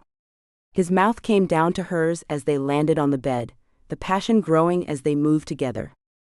Not a bad way to end such a massively insane day, he thought. Chapter 13. Jadrian. Jadrian stared into the glass of scotch he held, thinking he was like the melting ice cube.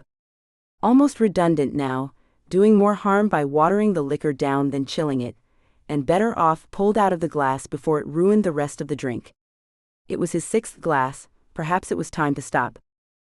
Glancing up, he decided it was definitely time to stop. He could swear there were 2 women sitting on the pillow-covered floor of the lounge room, making out as their gazes took him in. He squinted, thinking he was probably staring down a potted plant or something, but when he opened his eyes they were still there. 2 months ago he'd have waltzed on over to them, invited himself for a night of debauchery, but now. Well, Alana had taught him a thing or two. Sometimes the people who acted like they wanted you the most just wanted something from you. Sure, he'd learned that lesson long ago, but he'd thought his judge of character was better than that.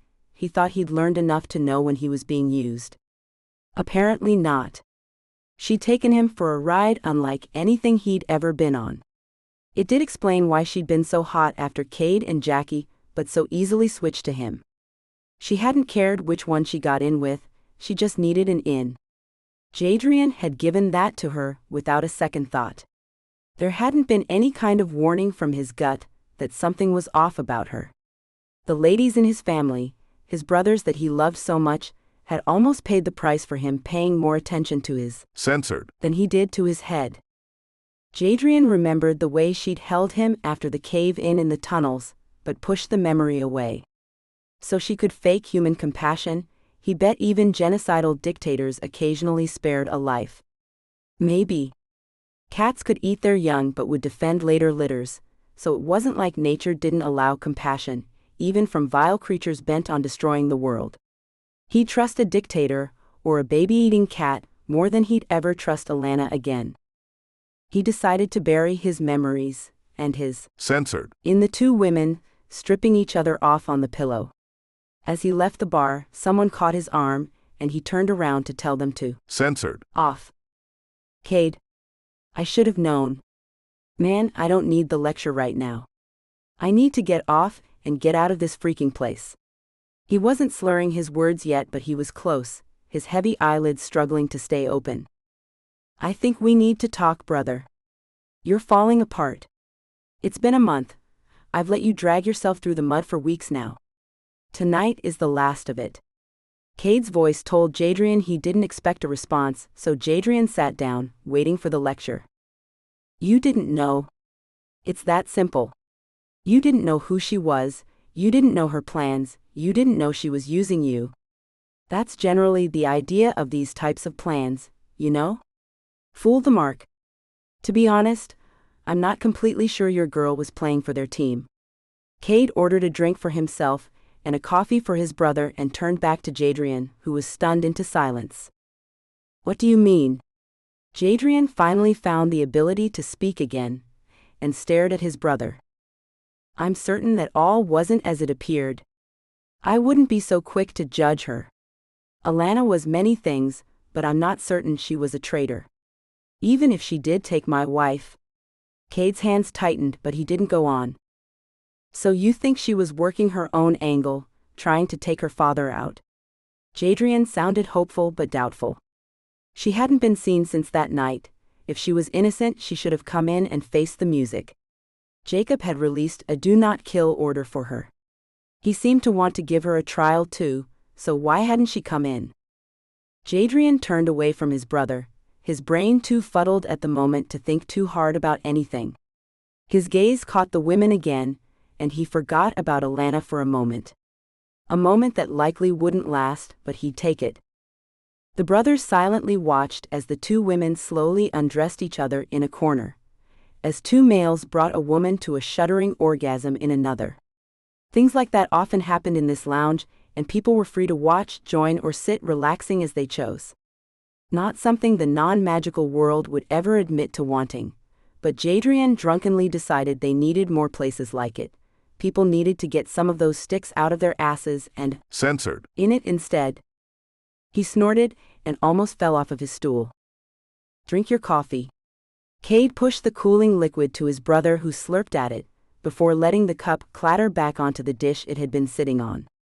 Look, Cade, you got a wife. A very pregnant wife from the looks of her lately. You're getting laid. I'm not just F off. Jadrian wasn't being his normal careful self now, but he knew Cade would forgive him. His heart was broken. Actually, since becoming pregnant, Jackie has become quite adventurous. I had to pull her away from those two last night. Jadrian cracked one eye open and saw Cade was pointing at the women. Really? Jadrian didn't believe him. Cade was drunk. Yeah, she was crawling on her hands and knees to them. I had to take her back to our room, and well. Cade didn't elaborate, but he gave Jadrian a look that said he worked his ass off last night. Wow. I wanted to know that. Jadrian tried to take Cade's drink, but Cade was having none of it. Look, Jadrian, I need you to sort your shit, man. Jacob's putting you in charge of Alana's clan. She hasn't surfaced since we sealed the mine shaft off. I have no idea if she's still down there, or if she escaped. Maybe she doesn't know about the do not kill order, or that Jacob wants to give her a trial. I do know we can't leave her clan without an alpha though. You're leaving tomorrow. Get your shit together. F those two or don't, but get your shit together. You have responsibilities, and you don't get to run away from them.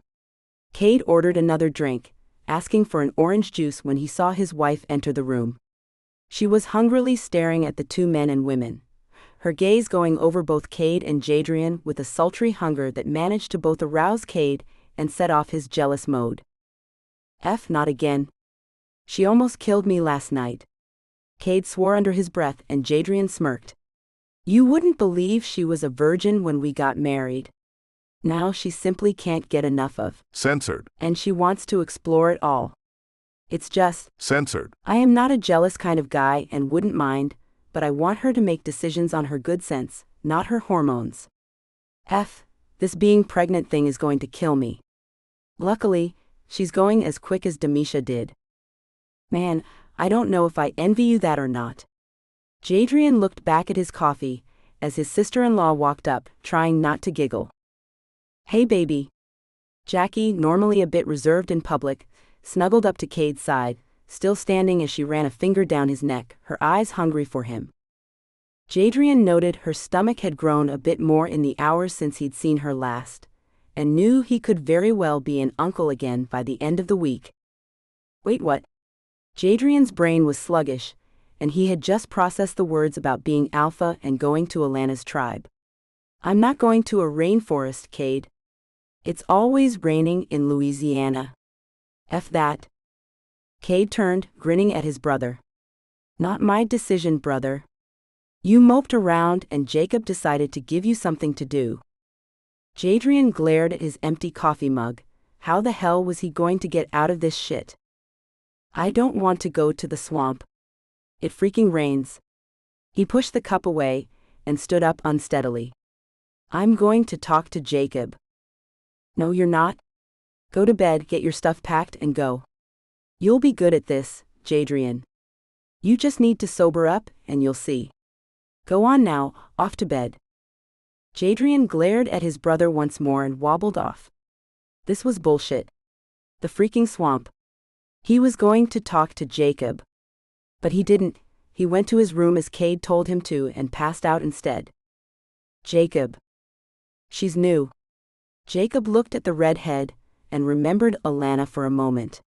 The two were totally different, though. This one's hair wasn't as shiny, her face wasn't as perfect. She was lovely, though, and a volunteer. He felt himself going hard as he looked at his partner, the woman that was far more than his wife. She was his queen now. She tastes of blueberries and maple syrup. Sabrina went back to the vein she'd been nursing in the woman's bared neck. This scene has been censored to provide a safe and enjoyable reading experience for everyone. I love you. He croaked the words in her ear as he came back to the real world, his emotions finally freed. I love you, Jacob. She whispered back. For now and always. He knew she meant it. He knew she'd fight with him for eternity, for their right to claim each other. This was the real thing, and though she might have to destroy him to create this new world of theirs, he knew she had not been wrong. Brave, foolish, perhaps even insane, but the gamble had been worth it to experience this, to feel this. She'd taken his old life away, but she'd given him an entirely new world and they would face it together. Jacob had lived his entire life in the shadows of his brothers, of his parents, of who and what he was. He'd been happy in those shadows, never truly wanting any more than what he had. A quiet, calm man, he'd been content with his lot in life. Sabrina had changed all that. She'd brought him into the very public life. She'd given him power far beyond anything he could have ever imagined because she thought he could save the world. So far, she'd proven herself right. They'd won the battle against the Mungans. The magical world was at peace now, or as peaceful as it could be where magicals were involved. He had the world in the palm of his hand, and he was already casting his gaze in the direction of the non-magical world, looking for ways to make the lives of the masses better without their knowledge. Most of all, she'd given him love, the one thing neither had truly counted on. What started as a bid to save their way of life had turned into a battle of wills, but now they truly won it all. They would always win, as long as they were together.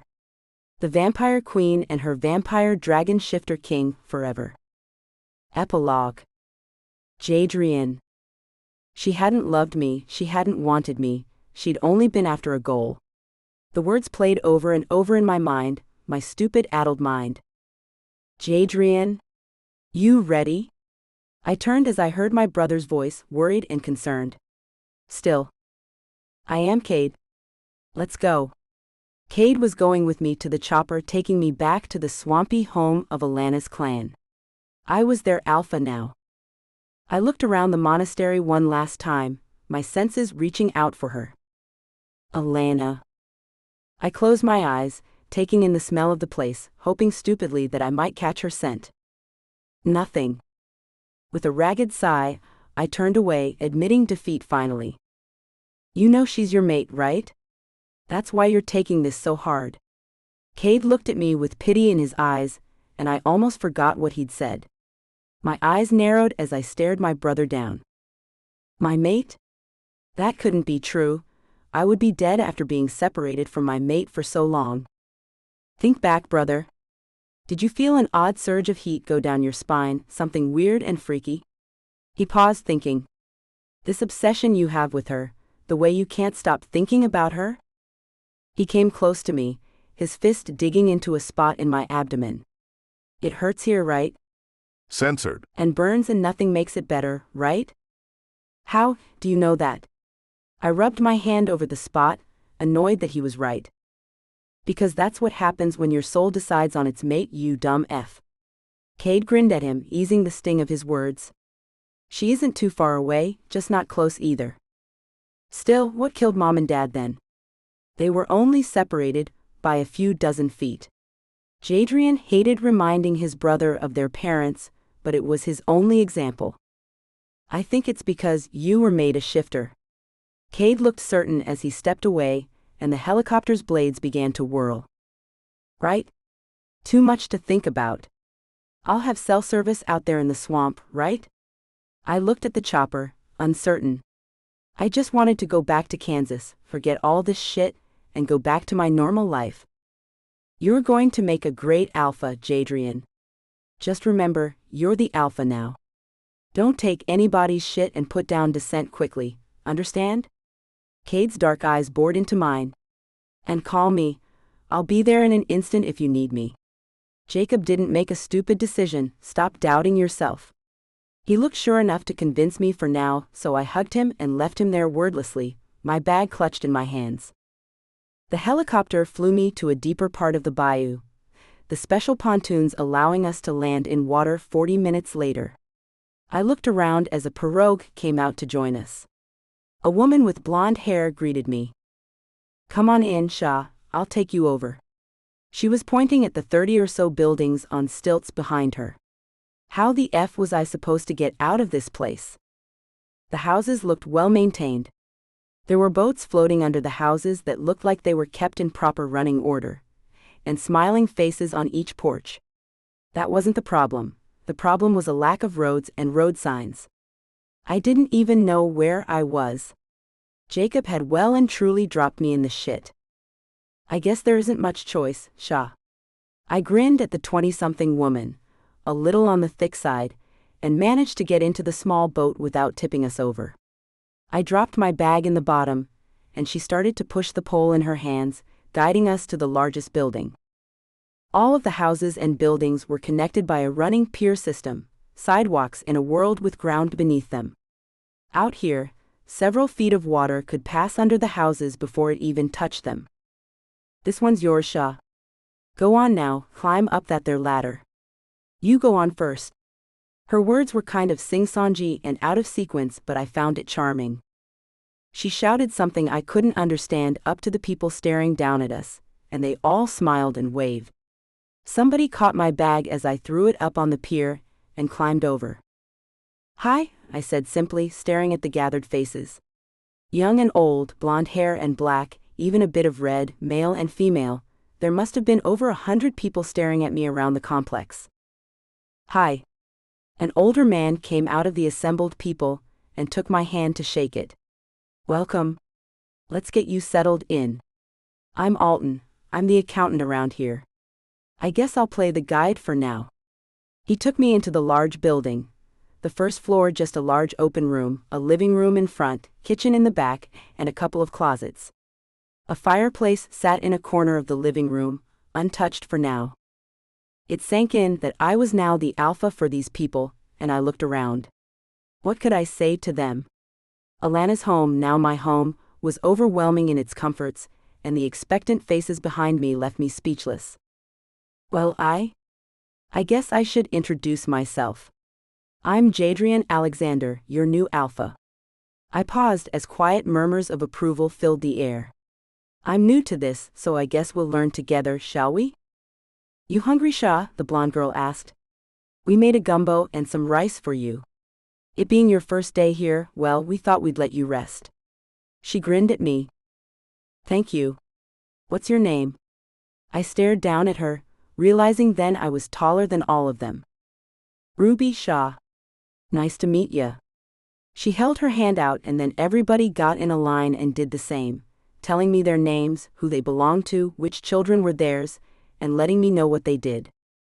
My head was spinning by the time the end of the line came, and a woman with red hair stood before me with a bowl of rice and gumbo in her hands. I stared at her, realizing now that the censored had disappeared, that my depression had lifted the moment we landed, and that I'd been too distracted by it all to notice. I felt better because my mate was here and I'd missed it. Already failing at noticing what was going on around me, for F's sake. Alana.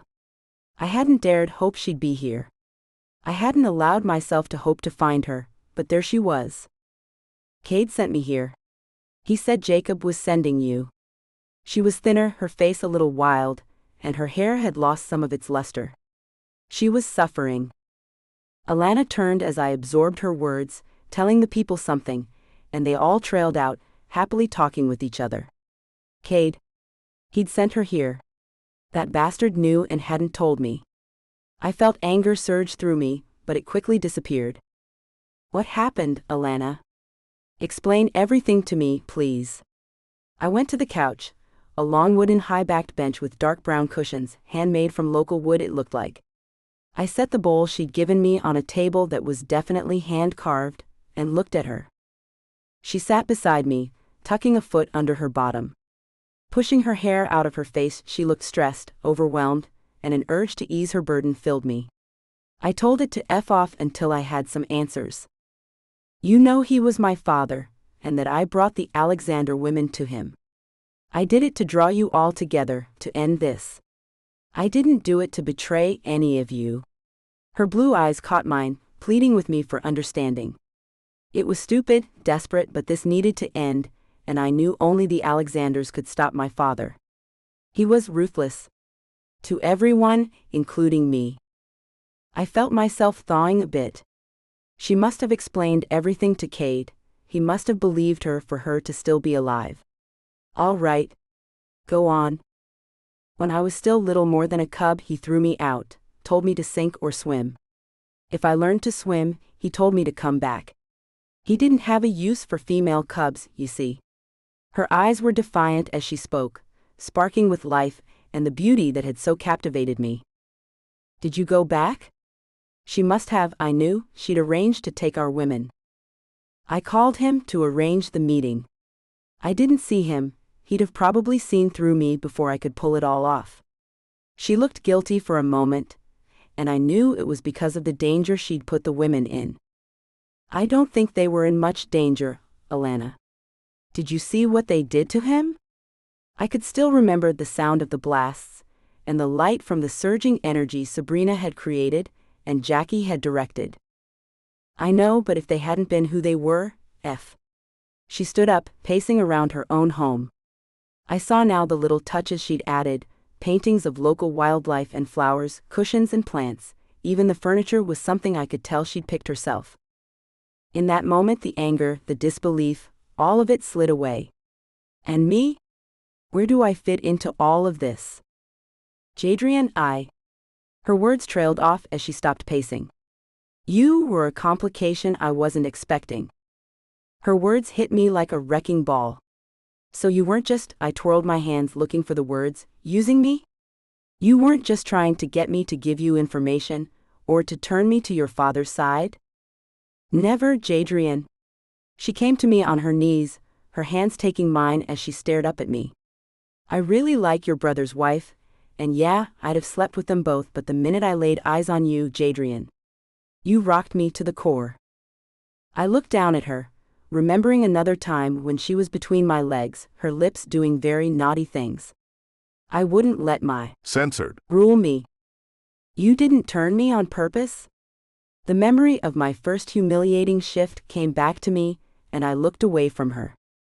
No, and I certainly didn't turn you into a duck shifter. Her smile could not be repressed, and honestly, I can't blame her. That shit had been funny, and I'd have laughed if it had been anyone else. Well, I didn't mean to. And if I'm not mistaken, you can turn into more than that now, can't you? I shifted around on the couch.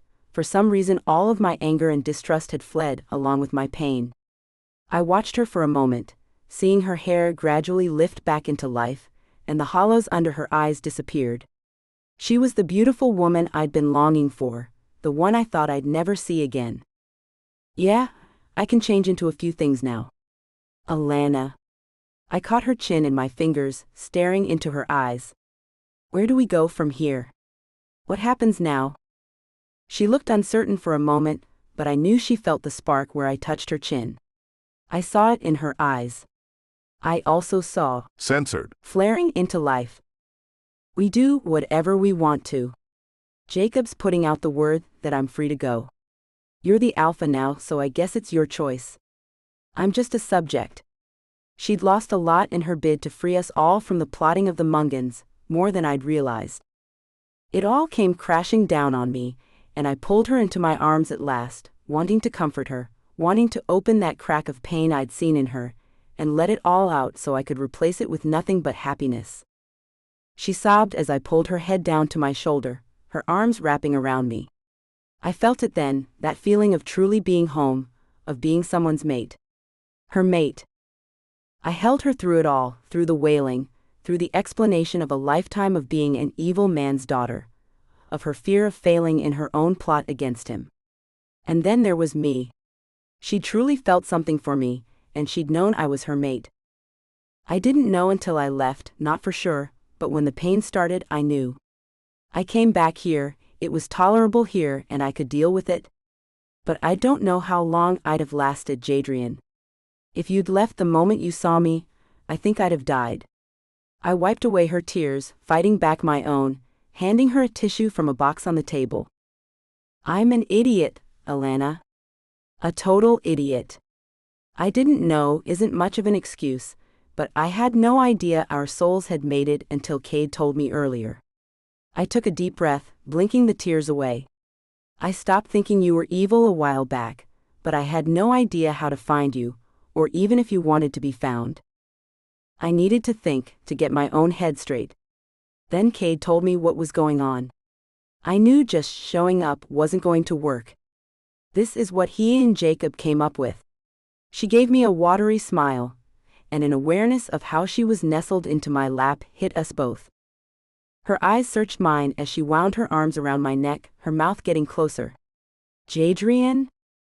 This scene has been censored to provide a safe and enjoyable reading experience for everyone. Later, so much later. Where's the bedroom in this place? I laughed with her as I carried her up the stairs and into a bedroom decorated with a deep red and black. Lovely, but all I was interested in was the large bed. I dropped her there and followed her down, my golden skin covering her pale white. I'm going to write songs for you. I'm going to write books about you, I told her as I traced my lips down her throat, my fingers exploring her hips. I'm going to paint you. Censored. On our bed, in a pirogue, on a swamp bank, tempting in naive young maidens, or maybe in that bathtub. That piqued my interest, what was so special about it, but her fingers started to trail down my face and over my lips. I think we're going to be very busy.